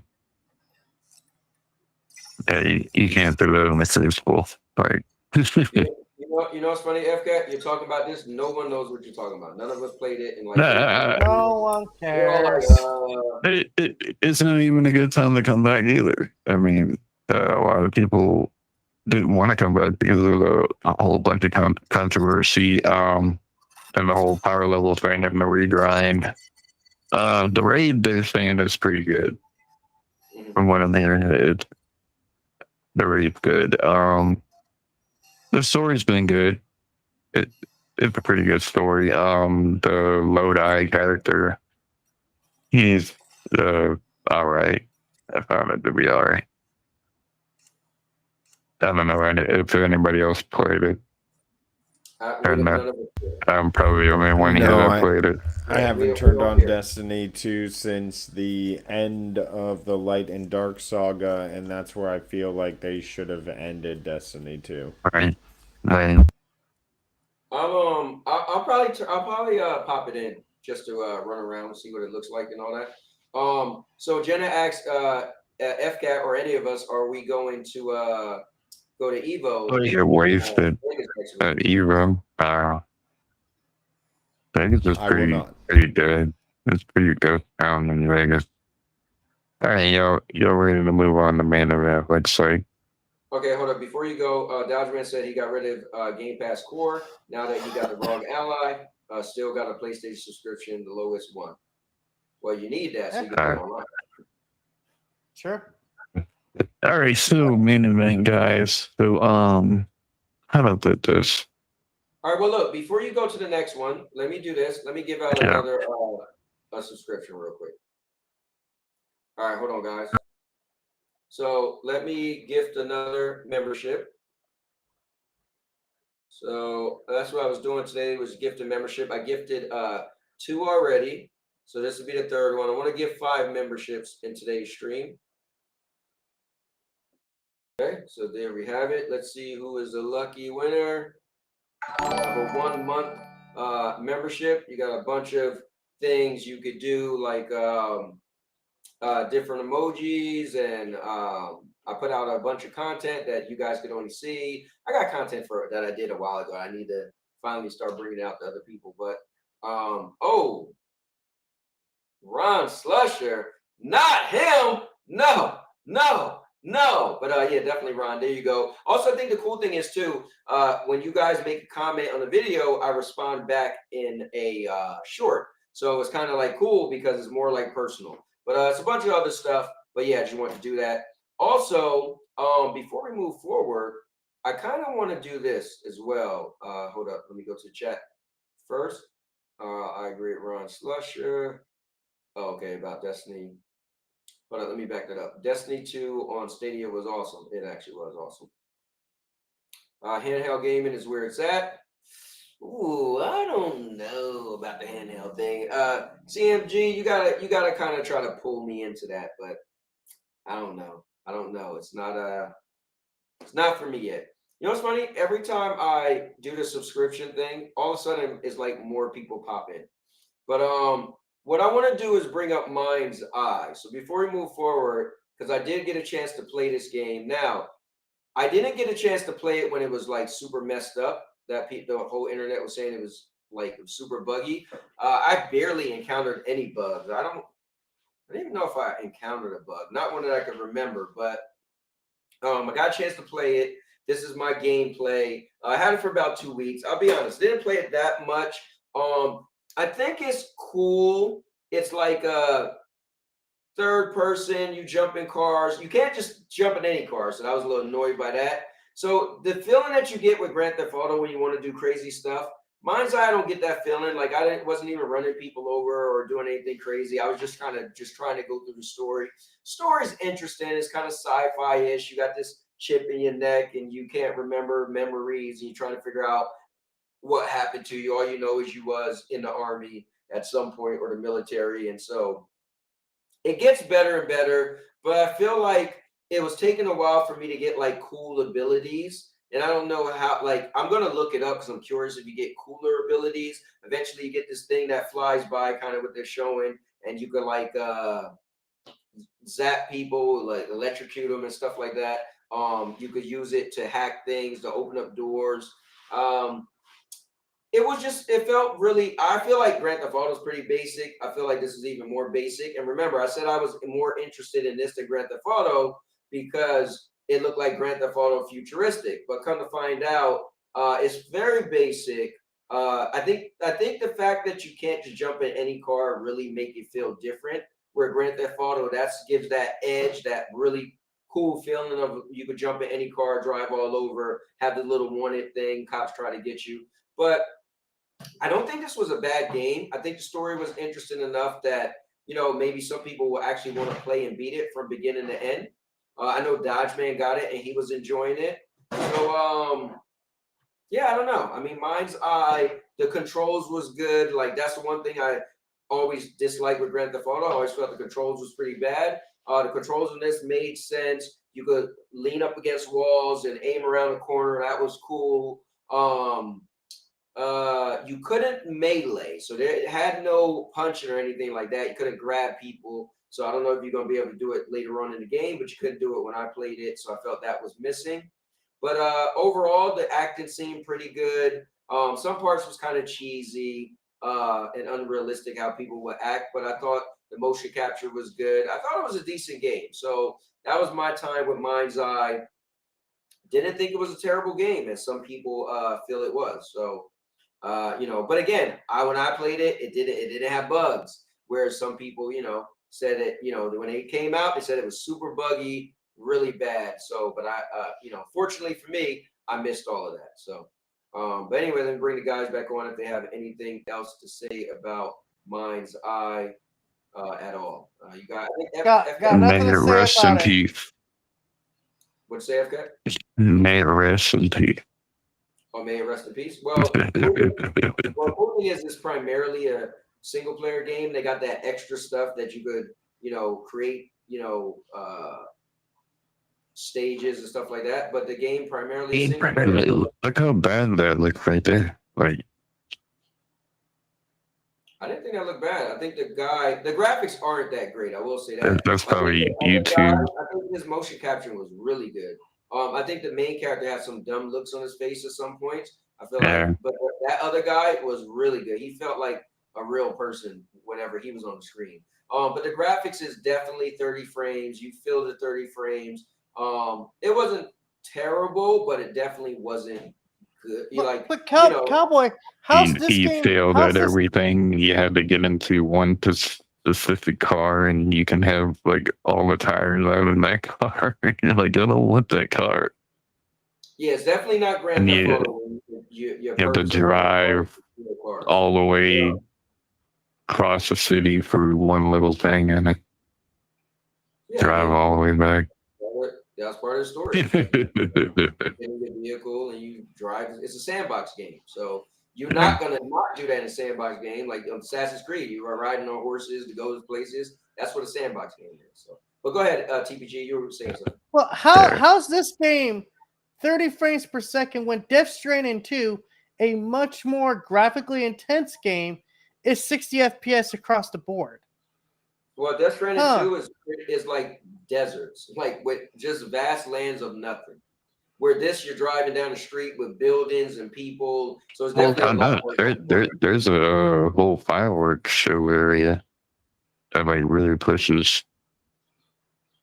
Yeah, I mean, it is a real, like, it's pretty vast. I didn't try to explore, like, I pretty much followed what the game was telling me, but yeah, I mean, like, what FK was trying to be funny, but you'll be driving for a while. Like, there's, it's chasing. Literally right now, I'm playing Death Stranding 2 right now. I'm literally driving on a And then you get that fail message all the time. Death Stranding 1, there's like not much going on. You're driving in the desert where there's I'm literally right now in the middle of a desert, trying to get through a desert storm. Right. That's just what I'm saying. But, so I don't know. I think another thing with these games are they try to make them on everything. And then it's like, okay, so what if one hardware could give you 60 frames, but one can't? So I don't know what that comes down to. It's called Decima Engine, my friend. This thing is a fucking genius. It's one of the best game engines out there. And sorry, Unreal Engine 5 is garbage. Anyway, so if you guys haven't got Unreal 5 is not garbage. I mean, it can be properly utilized. I don't think it does well in open worlds, but it has its places. Okay, Stellar Blade, that's a fair point. Stellar Blade was a fantastic Unreal project. I believe Lies of P may have been Unreal 5. That was fantastic as well. So, like, it works better for more concentrated games than like linear open experiences. Worlds. Yeah, I think that's where you start to get the glitchy, messy. I mean, look at Claire Obscura. I believe that was Unreal 5 as well. That thing was magnificent. Fantastic game. Yes, I hear your thoughts, Cowboy. But that was Unreal 5. Oh yeah, definitely. That sucks, man. I wish if I would literally gamefly that game again if they, made me be able to like tone down the. I just bought Claire Obscurity. I actually just bought Claire Obscurity. Yeah, I got the platinum. Seriously. Damn, man. Yeah. Rudix, you're fucking embarrassing me over here. Are you sure you're not the PlayStation gamer? TBG, you see, I just came off of getting the platinum on Lies of P.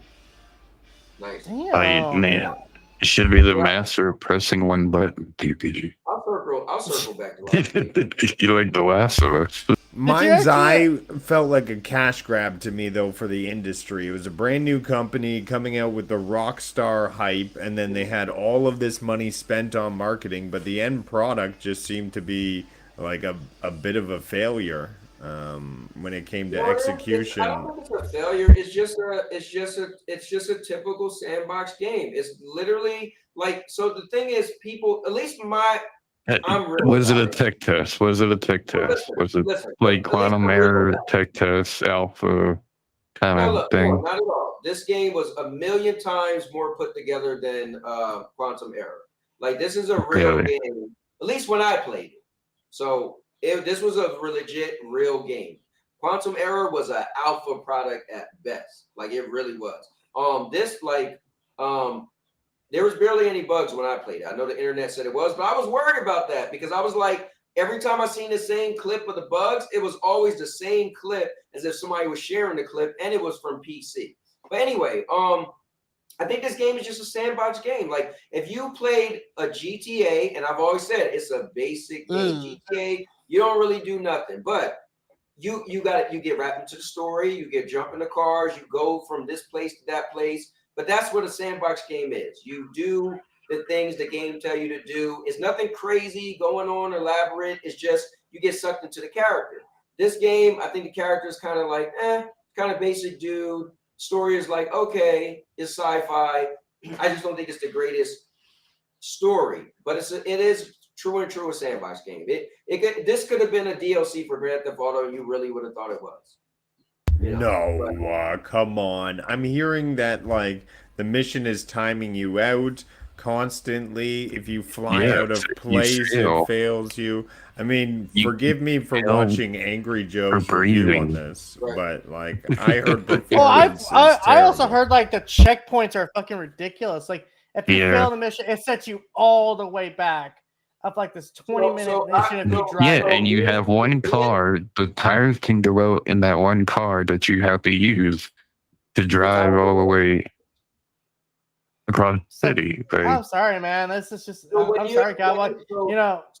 So being that I played it and none of y'all didn't, or FCAT, you might have did. I don't know. But no, you keep saying the story, but like the overall gameplay is horrible. No, the gameplay is just normal. Like the car driving is good. Like it's not bad. Like I was weaving through people. The control is good.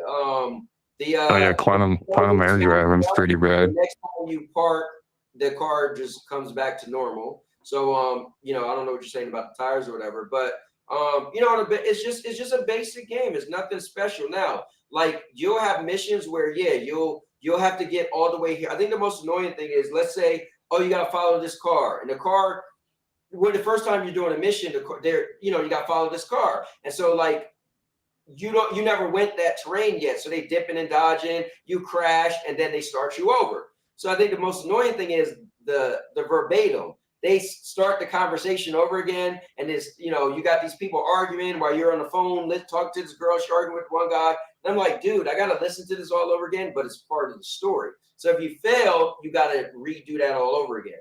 I feel like it's a normal game. I didn't feel like I would have to watch Angry Joe's thing to see like, is he? Because I feel like I used to watch Angry Joe, but I stopped watching once he got really popular. He's just like extra.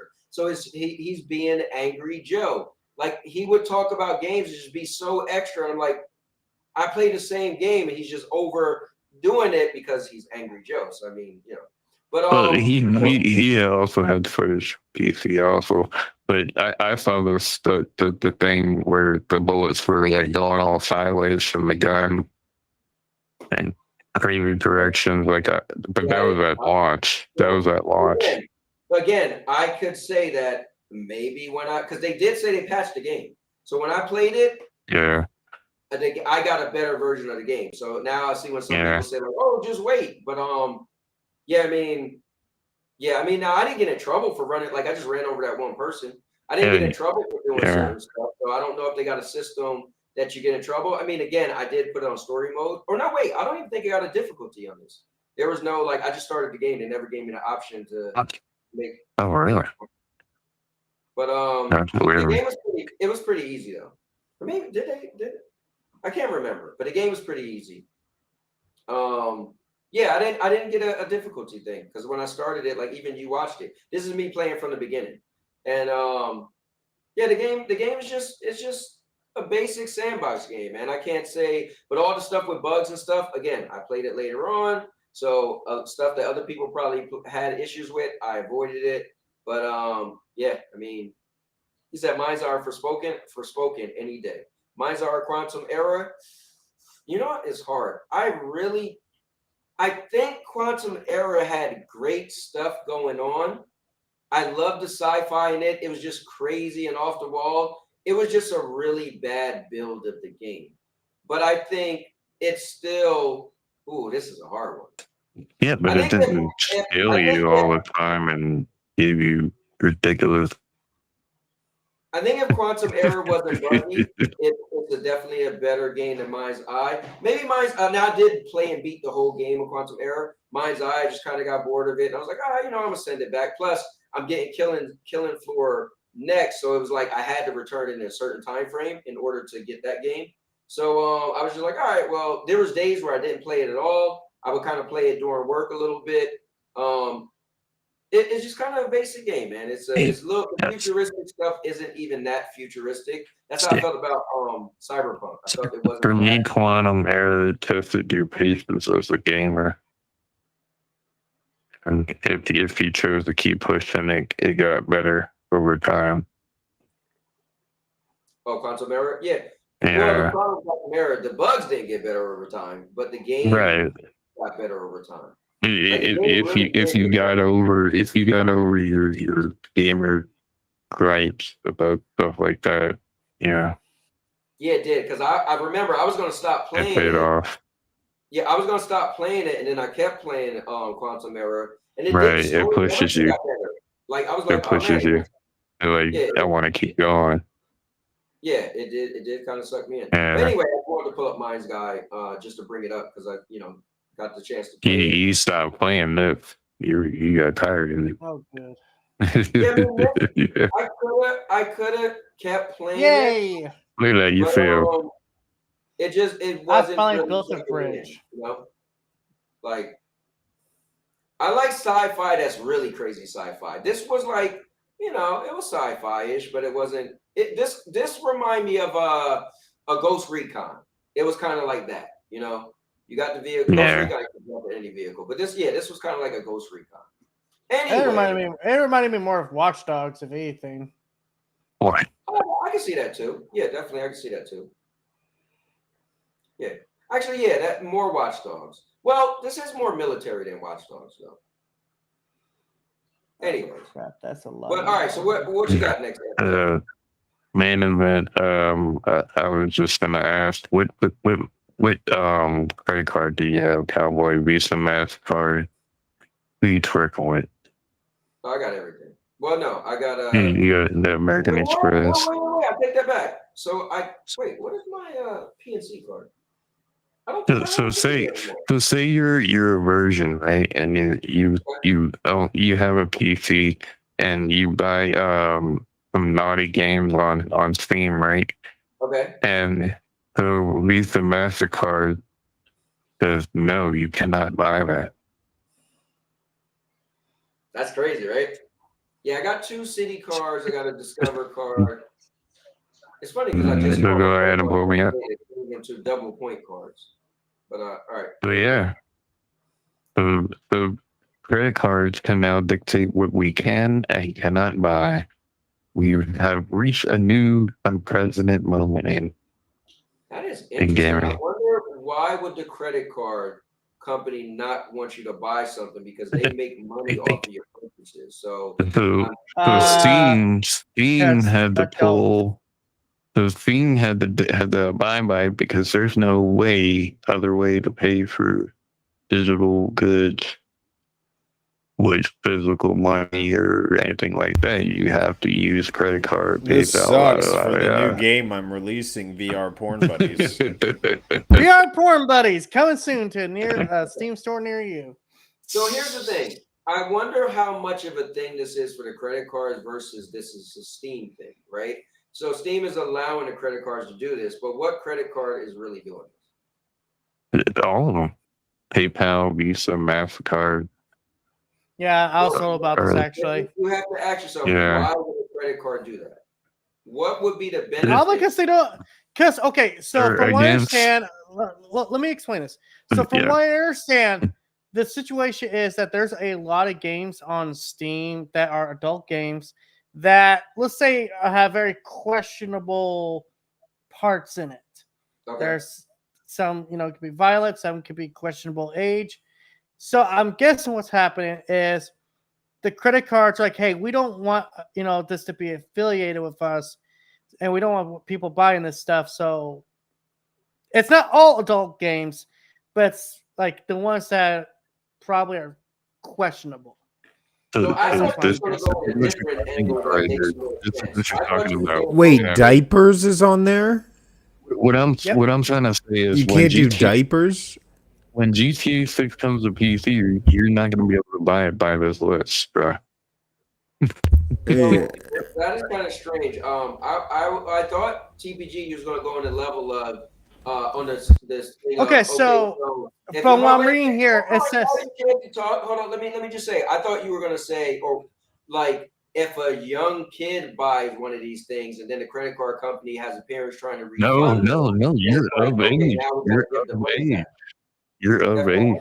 Keep you out this building. So hold up. So what I was trying to say was, what I was thinking is, let's say a young child, under 18 or whatever the law would be in whatever state, purchases something, right? And the credit card lets it go through because it is what it is. And then now it's like, oh, we want to refund it. And the credit card company kind of loses money because they have to, they got to give the money back.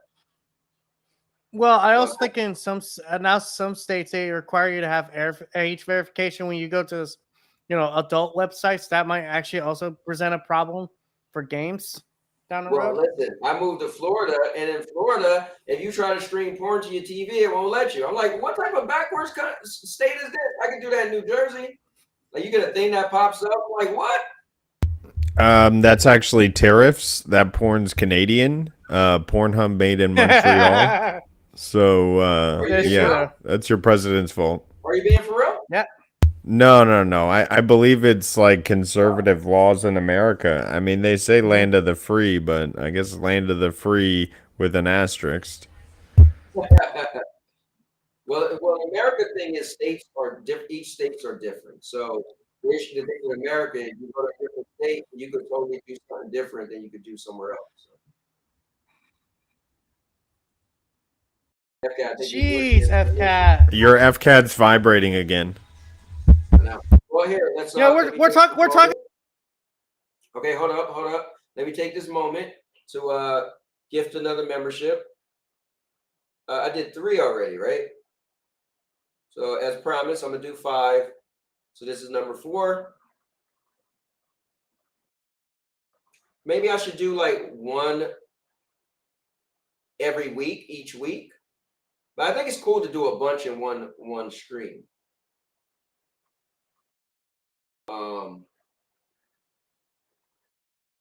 All right, so let's see. How come it's not coming up on my screen? There you go. Oh, look at that. Hobie Rose. Welcome to the Chosen Zone. All right.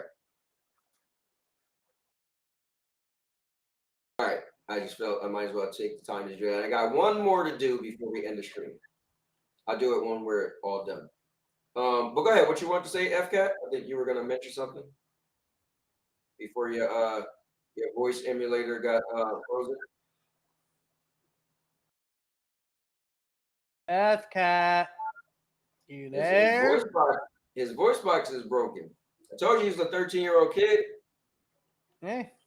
His thing one day his real voice gonna come on. He's gonna be like, "I'm a real boy." So this says Steam may have. Okay, Cowboy, that was a good one. No, I'm telling you. So Steam may have deleted a bunch of adult games because it was pressured by a group who previously tried to ban GTA 5 and Detroit becomes human. Okay, so from what FCAT was showing, there was like a thing that's like there are certain, I guess, criteria it would have to meet for them to say no to the purchase of that game. So like, not trying to like discuss or anything, but this is like some of the stuff I saw when FCAT had it up, like incest, the R word, drugging people. Yeah. Like, dude, I'm sorry. There's a lot of those games. I don't know if you guys ever looked at the Steam store. There are a lot of those fucking games. And The Last of Us, they canceled Last of Us. Wait, what? You're funny, right? But yeah, this could also previously try to. What's this? Steam may have they tried to. The same people tried to ban GTA 5 and Detroit Become Human. I don't see the criteria for GTA 5 meeting that because so the thing is, GTA 5 is not like that. My thing is, I don't think the book stops here because if you allow this to like equal open, and they will block purchases for like GTA6 in the future. I don't. So here's the thing. You know what I'm Okay, saying? I think everybody loves money. No one's blocking GTA6. No credit card Right. companies, no video games.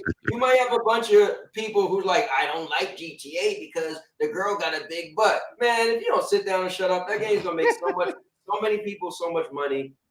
So, But apparently the Japanese FTC is investigating Visa, but not for this. I I don't know. It's all crazy, man.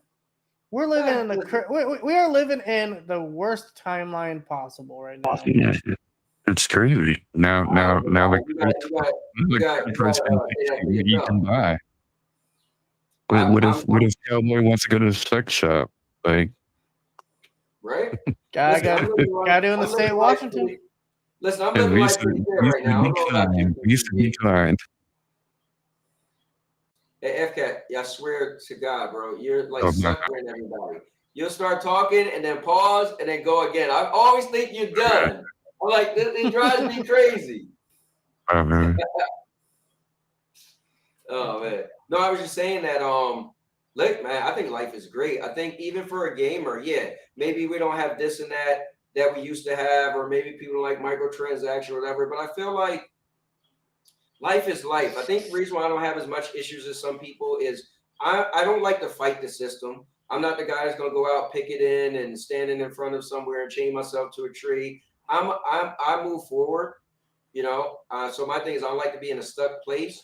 You know, the world changes. I could change with the world, and just because the thing is, I feel like there's a lot in life you can't change, and if you sit there being mad at something that you can't get your way on, it's like a little kid. Your parents tell you can't do this. You're gonna sit there the whole time and be mad? No, you can't do it. You're gonna move on. So I'm just like that in gaming too. Like it doesn't bother me that you know, companies want to make more microtransactions, this and that. Look, I don't own the company. It's like with Sony. When Sony was like, oh, we don't like that Microsoft is buying ABK. And I'm like, first thing I said was, Sony, you buy ABK.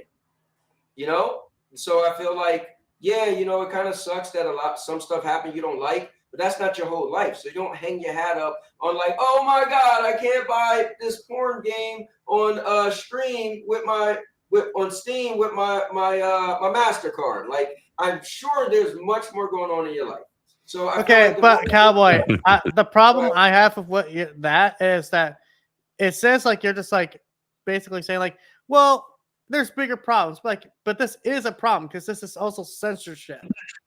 Now, granted, I agree that we shouldn't be encouraging game developers and people buying games where they're diddling potentially underage little girls. Like that's like, yeah, no, ban that shit. But as we're seeing it going on in the world right now, not trying to get into politics or anything, but we're seeing a lot of steps where we're being told you can't do this, you can't do that, when it's like, really, it's not offensive stuff. So let me ask you this: there was a stream we did once, and I said, "What would you choose? Okay, privacy over how did I word it? I don't know if I used the word protection, right? Maybe protection.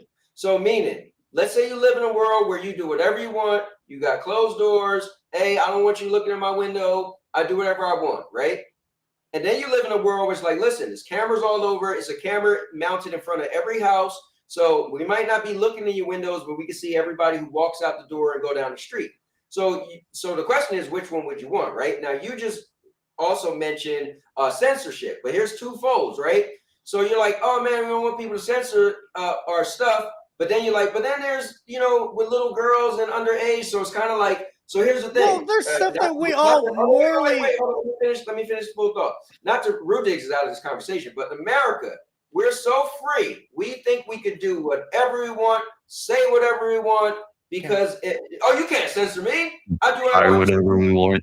So I think the problem is though, sometimes the bad part is you think you could do too much of what you want, right? So if there's a good reason behind a credit card company not letting you buy certain things, but I think the problem is we get so mad and just say, they can't tell me what I can and can't do, but there's some reasons behind you can and can't do. So my last point. So in the world where you could say, well, I want privacy. I don't want nobody looking in my window. I want less cameras. I don't like when I go in the store and it's the camera recording me. But the girl who was just kidnapped, that camera could have helped find her before she's murdered, trafficked, or whatever. So in one world, I would happily give up my privacy for that protection, right? So if you tell me that my daughter got kidnapped, or I got 4 granddaughters, one of them got kidnapped and they was able to be saved really quick because somebody had a camera outside the front of their house. I'm cool with that versus you can't tell me nothing. I do whatever I want and don't mount a camera up. So you see what I'm saying? Now, I'm not saying that anybody agree with me. I'm just saying my point is we're quick to get mad at you can't tell me I can't do this and that, but it's like, how much freedom do you want? What are you doing that you don't want nobody to see? Is what it comes down to for me. Because that's why we got trafficking and all this crazy stuff over the world, because there's places where people can do stuff and can't get caught, could buy whatever they want, bring a gun into school, there's no metal detectors. The thing is, the humans, we always take something to the next level because we think we can do whatever we want and it becomes a bad thing. So I'm just saying, like, yes, it's cool to have freedom of speech, but how much freedom do you need before you turn it into something negative? Well, that's all. I've got to head out. I'm heading to dinner. Take care, everybody. Have a good evening. Always fun being on the show. Take care, guys. Oh, that sucks. Have a good night, man. I hope you're having a good dinner. Yeah, and remember, this sucks for my new game coming out, VR Porn Buddies. Oh, why you put me on the big screen for that one? That was a joke. All right. I want you to get a chance to say, Rudigs, RUDIGGZ on YouTube, and don't forget Cloud and Console. Hopefully tonight we'll be putting up something. Otherwise, check out the Cowboy Show because I love coming on here on Tuesdays because at the end, everybody knows, and so does And Now Your Mama Knows. All right? Now, take care. Have a good night, and I've got to head out. See ya. All right, later. All right, guys, that's none other than Rudy. Oh, man. It sucks you guys to leave because I was going to bring up Wu-Tang Fall Feathers, and this is about to come out in a couple of days on Game Pass. And I don't know, is this going to be a soul or what? The Wu-Tang game? I heard she's got powers, and I saw from my trailer she has powers and stuff.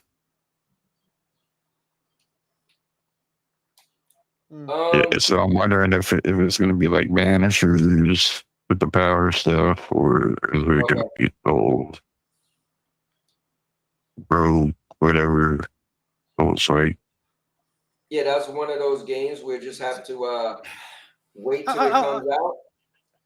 I'm kind of laughing at the fact that you guys ain't talking about the Nintendo Switch and Nintendo trying to change their patent mid lawsuit with Power Worlds. Brazil's actually actively pursuing Nintendo. What? All I saw was Borderlands 4 is coming at Nintendo's fan. Wait, why don't you hold up? Let's get through this game before you jump on something else. So I just want to, I don't know much about this game. Seen the trailer, looks cool. Again, I made a video based off of the real Ariel. Got to give him a shout out. He had a question, which is what type of genre do you like the least, or you feel like it's being overdone? My thing was Souls games, because my thing is I love hack and slash, third person games, but I see a game like this and it looks good and I get excited, and then I find out it's a Souls or rogue game. I'm like, oh, never mind. So this game looks cool, but I didn't get that excited because I'm like, oh, like you just said, I don't know what type of game it is. So, But yeah, it might be another like Wukong situation. Yep. That was kind of the worst for me because that game was so much farming entailed, which bothered me. It was like, man, like people like Jers was, oh, I got a great farm route. And I'm like, I got a farm route. And it's like, it was just too much farming for, Where did Maker go? Maker would know the soul. I don't know what idea. Let me close this poll. I forgot. Let me oh, go ahead. Say what you were saying. I just want to see what this. No, I was saying, where did Maker go? He was in the chat earlier. You would know if it was the full right or whatever. Yeah, he was in a building earlier. Maybe he didn't see the you could join button because of the poll I had up. How the hell do I get back to the poll? Oh, there it is. All right, so Yeah, trailer pulls over. did it end? For this, you got a trailer and play or something. I heard good things. Oh, that for that.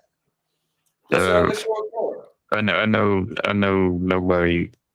I know the embargo hasn't lifted yet, but Oh, nice! It's finally up for pre-order. Damn it! No, it's not. The 30th anniversary controller. I want my 30th anniversary controller. I want my 30th anniversary. So here, I'll pull up a short trailer. I hope this is gameplay. Oh, look, it looks like another generic Souls-like game that's boring as hell, and I'm getting real sick of seeing these fucking things pop up like fucking fleas. That's what I'm saying. It looks cool and interesting, but you're like, is it old? Remember when every game used to be freaking like open world game?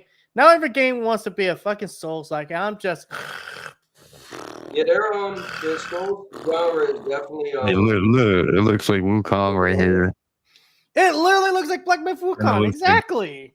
Yeah, it does. It looks like Forspoken-ish. Fucking hey, man. The market's getting oversaturated with these games, but oh look at the anime girl. The anime girl looks sexy, so that means you buy anime girl game because sexy anime. Shot, if it doesn't get me, I'm gonna nope out. Oh, look, Edgelord art. Yes, Edgelord. It's very scary. Ooh, it's very scary. Oh, naked girl. Naked girl. So Wow.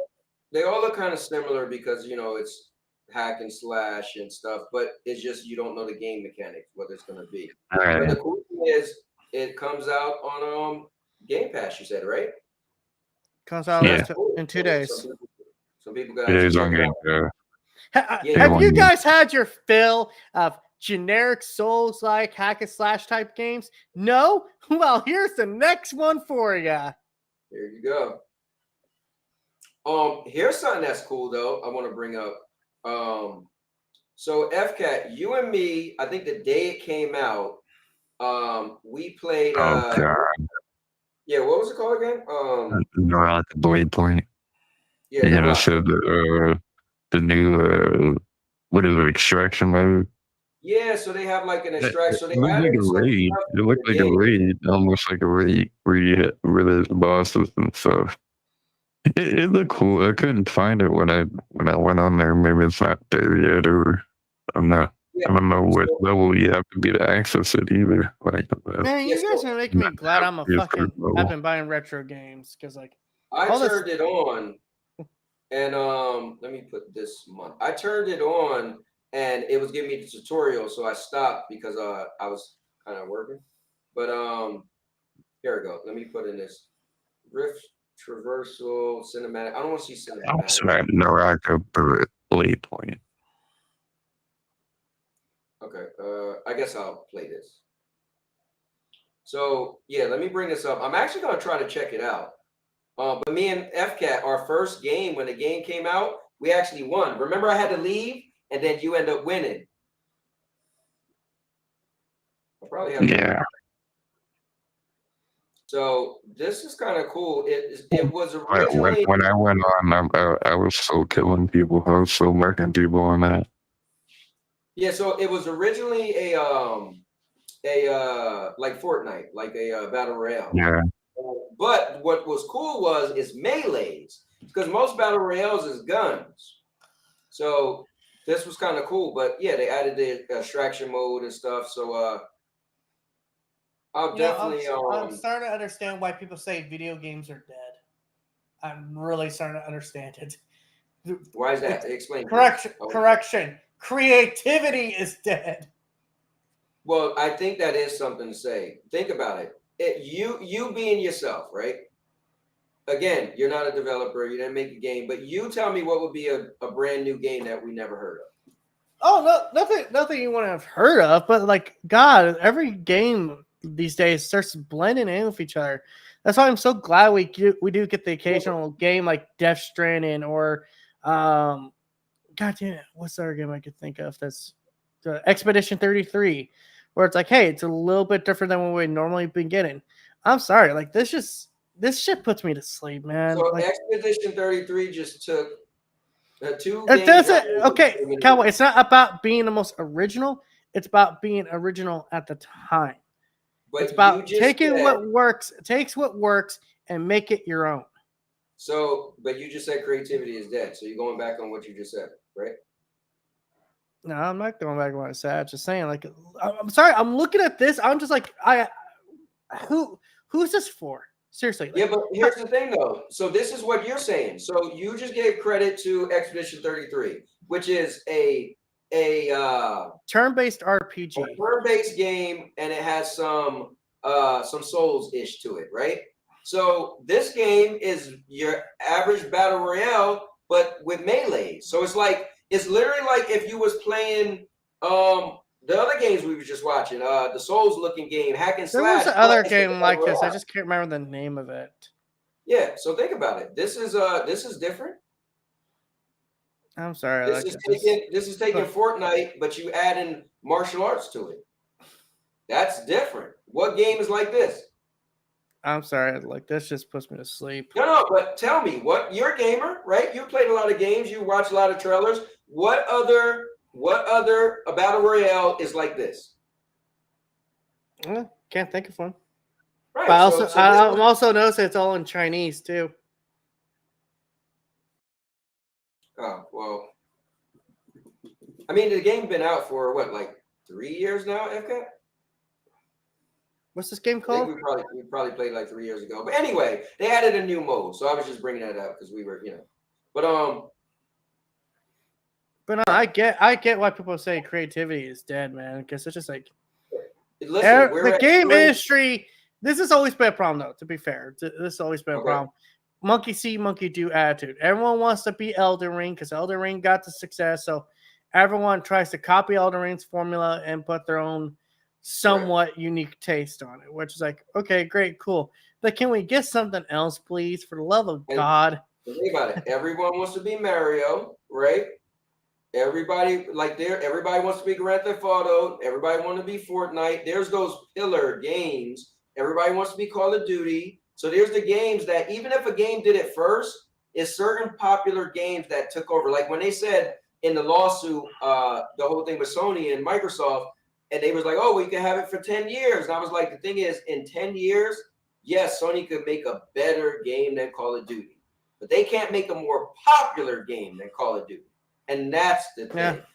The creativity is dead, but popularity isn't. And that's what they're chasing. They're not chasing creativity. They're just chasing to be popular. All these companies are trying to do something that's popular because they're hoping that their game blows up. And, the reason why I don't care, because I don't make games. So whenever somebody would come on and be like, oh, you're a trash content creator, I'm like, well, do it better. Show me you can do it better. If not, then you got to be quiet. So I'm not going to talk so crazy about video games because I don't make video games. I can't make a better video game than the video game I'm talking about is trash. So I might have to say, well, I mean, I don't like it that much, but can I make a better one? They can call me out. You make a better one. I'm like, all right, I guess I got to shut up and with my little hat and go sit in the corner. So I just feel like it's being real, right? We love to talk trash about stuff we can't do, right? It's easy to be like, that's terrible. Well, do a better job then. You creative, write a company and say, take my ideal and we're going to make a better game than that game. Well, funny enough, I actually was thinking about recently about investing some stocks into Sony. Okay. Buying some stocks. It's just... He said Wu-Tang is better than Wu-Chang. Anyways, there's a difference. Right? But here, let me add this up here too, though. I don't want to forget this. Guys, definitely check out TPG. He also does content creation as well. Here is his channel.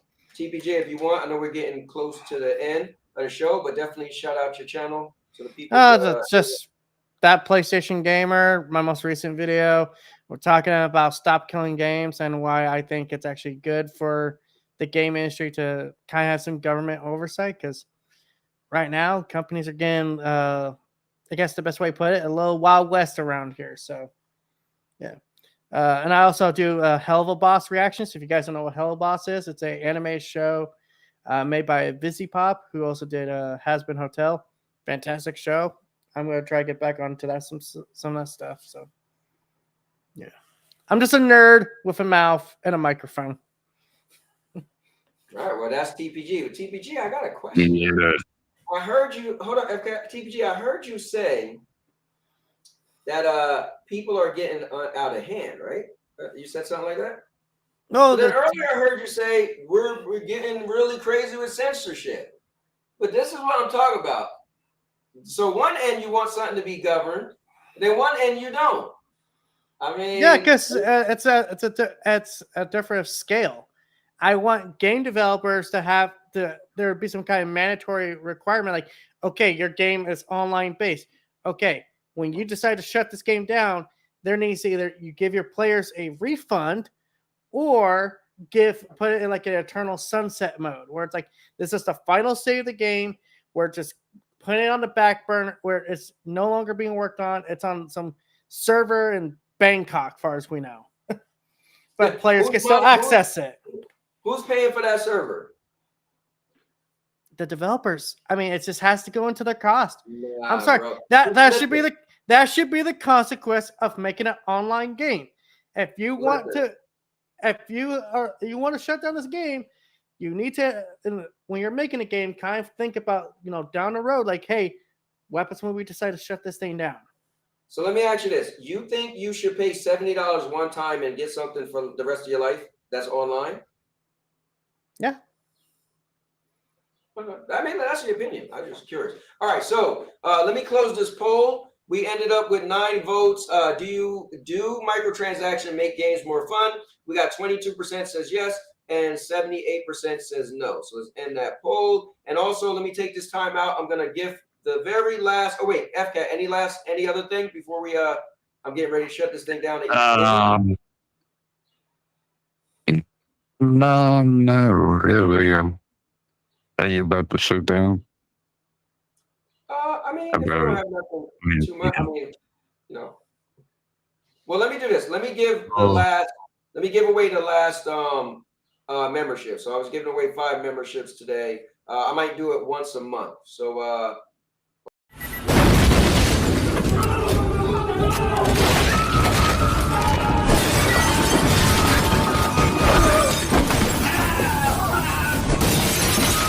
Topic switch. So I appreciate you guys, and it's crazy. I tried to pull y'all off, and I don't know how I screwed that up, but oh well, y'all gonna be here. So I appreciate you guys out there, and I just wanted to do something, which was gift some memberships. So I gifted 5 memberships today. I think I'm gonna do it once a month, and take advantage of whatever stuff that there is in the membership. Also, let me just say this goes out to Sean Parker. That's my daughter's other dad. It's a story behind it. Good guy, great guy, actually. My daughter actually lives with him now. Decided not to move to Florida and moved in with him full time. What I was gonna say was also, let me say this, okay? Because this has to be said.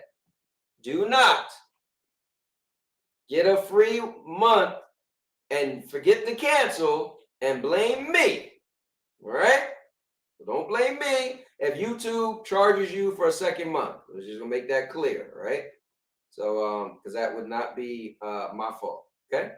All right. FCAT. So it's you and me, and GPG just dropped out. Yeah,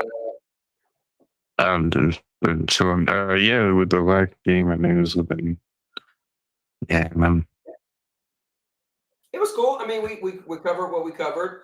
I know there's a lot of stuff in the Discord And but I think we pretty much got. The dude from Cosby Show died. We had posted on that. Oh wait, I think he did.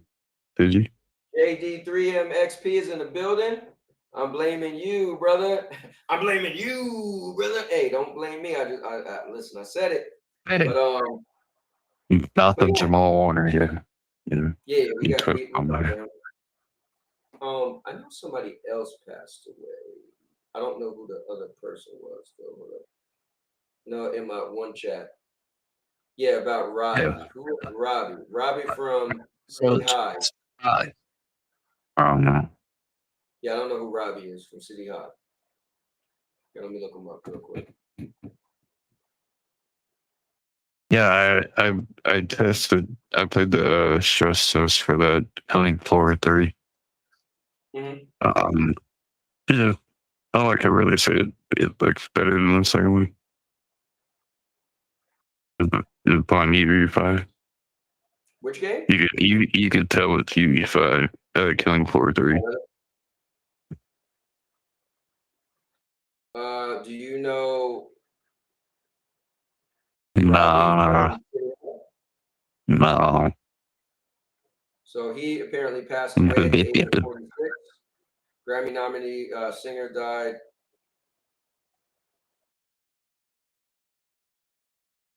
Yeah. Avatar doing the third person mode. That's kind of cool though. I mean, a little too late. But New Game Plus. My thing with Avatar was the AI was ridiculous. They're overpowered. I was getting tore up on that game at one point. Yeah. Yeah, you get tore up in that game. That's the thing about that game. Yeah, they had a section that was just beating me down.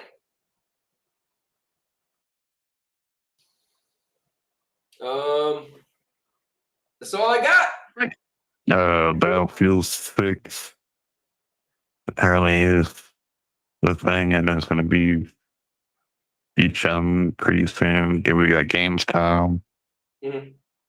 All right. When is Gamescom anyway? That's in August. Okay. Damn, August is so close. That's crazy.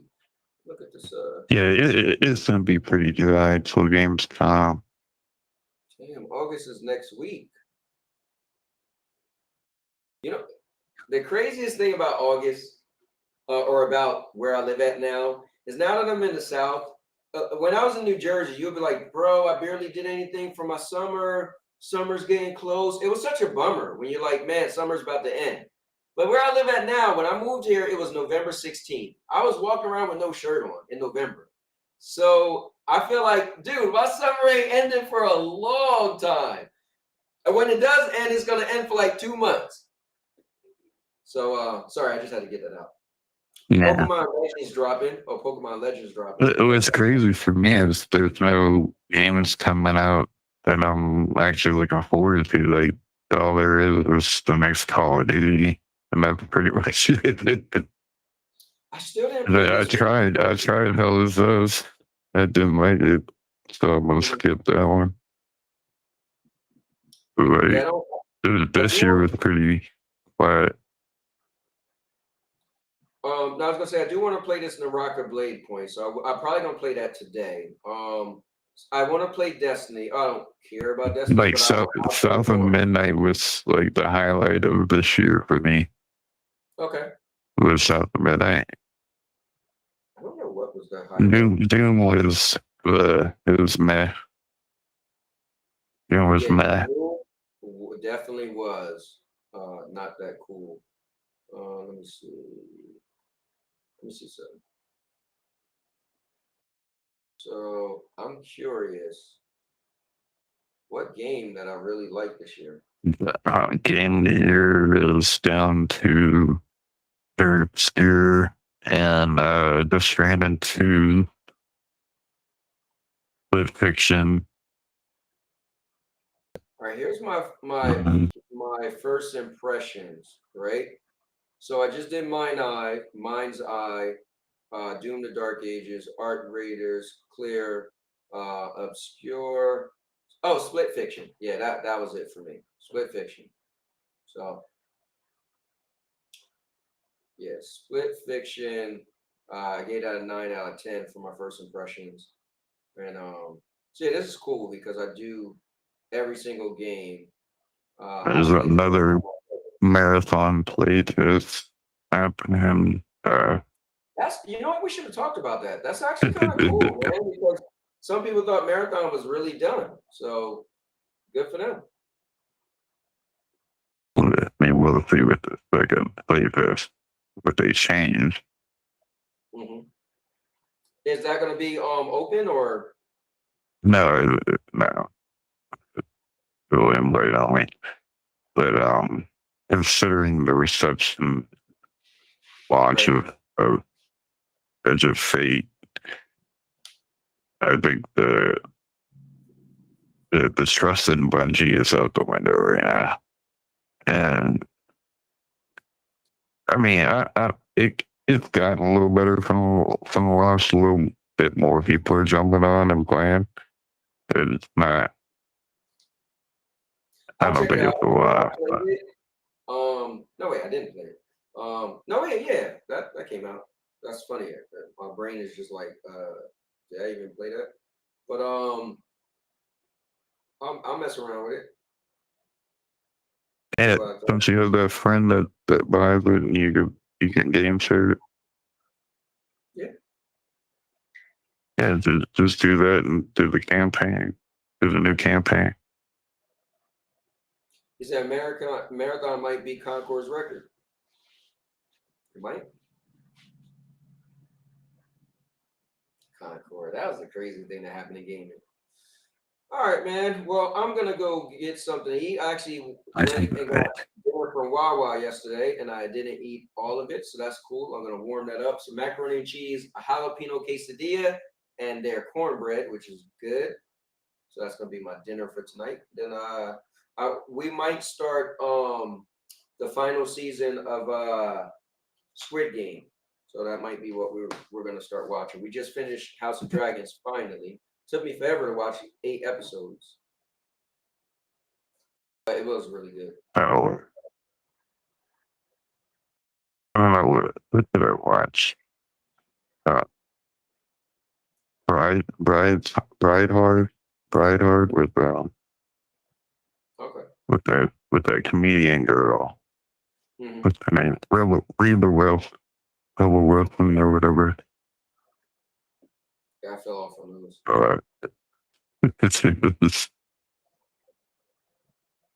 Also, if you guys want a very fun, addictive mobile game, play Match Factory.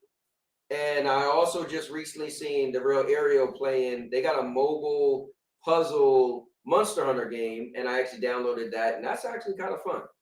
But Match Factory is so addicting. I put so much time into that game recently. So when I'm just laying back, chilling in bed with my wife, like we just both be playing the hell out of that game. So you guys should check it out. And now you're my knows. Yeah, I'm not even gonna touch Megan 2.0. I already. Oh wait, you didn't see it? No, I heard it was bad. I believe. It was the Power Rangers. She literally turned into Power Rangers. I knew that, like, that's what it looked like from the trailer, and that's exactly what it was.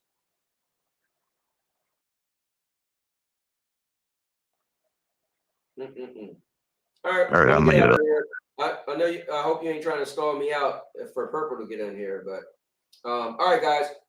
Thank you all for being a part of the stream. I think the middle of the month, every month, I'll gift 5 memberships. But so that was cool. So shout out to the people who got it today. Let's see if I can remember. SPG, Obi Rose,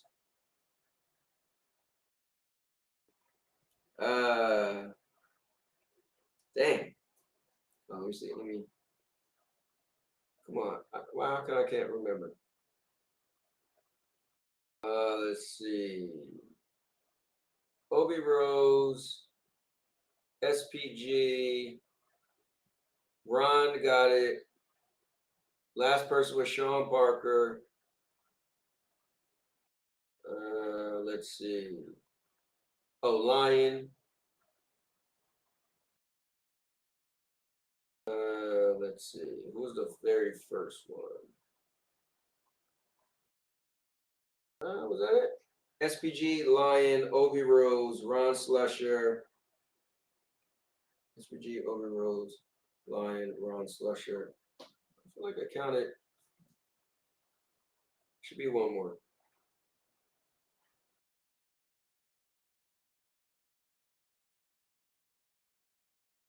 Hold up.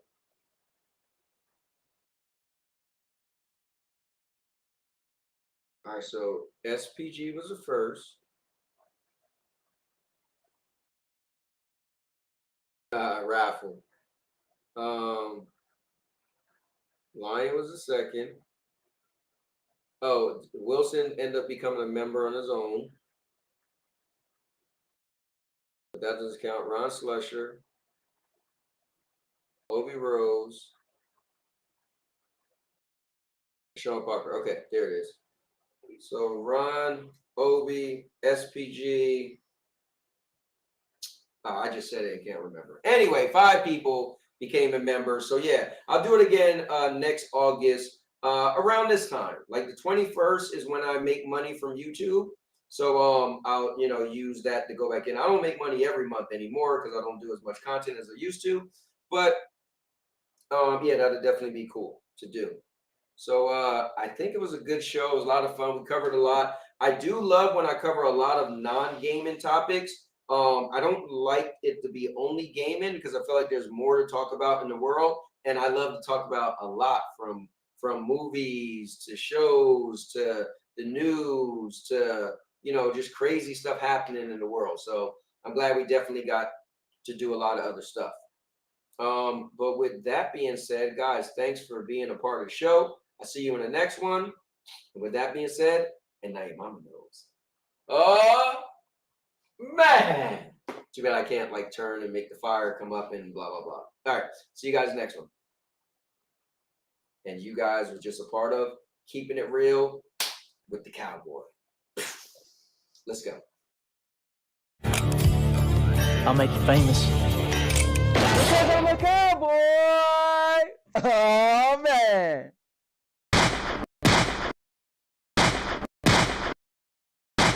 And now, your mama knows. Bruce, unleash the baby god dragon!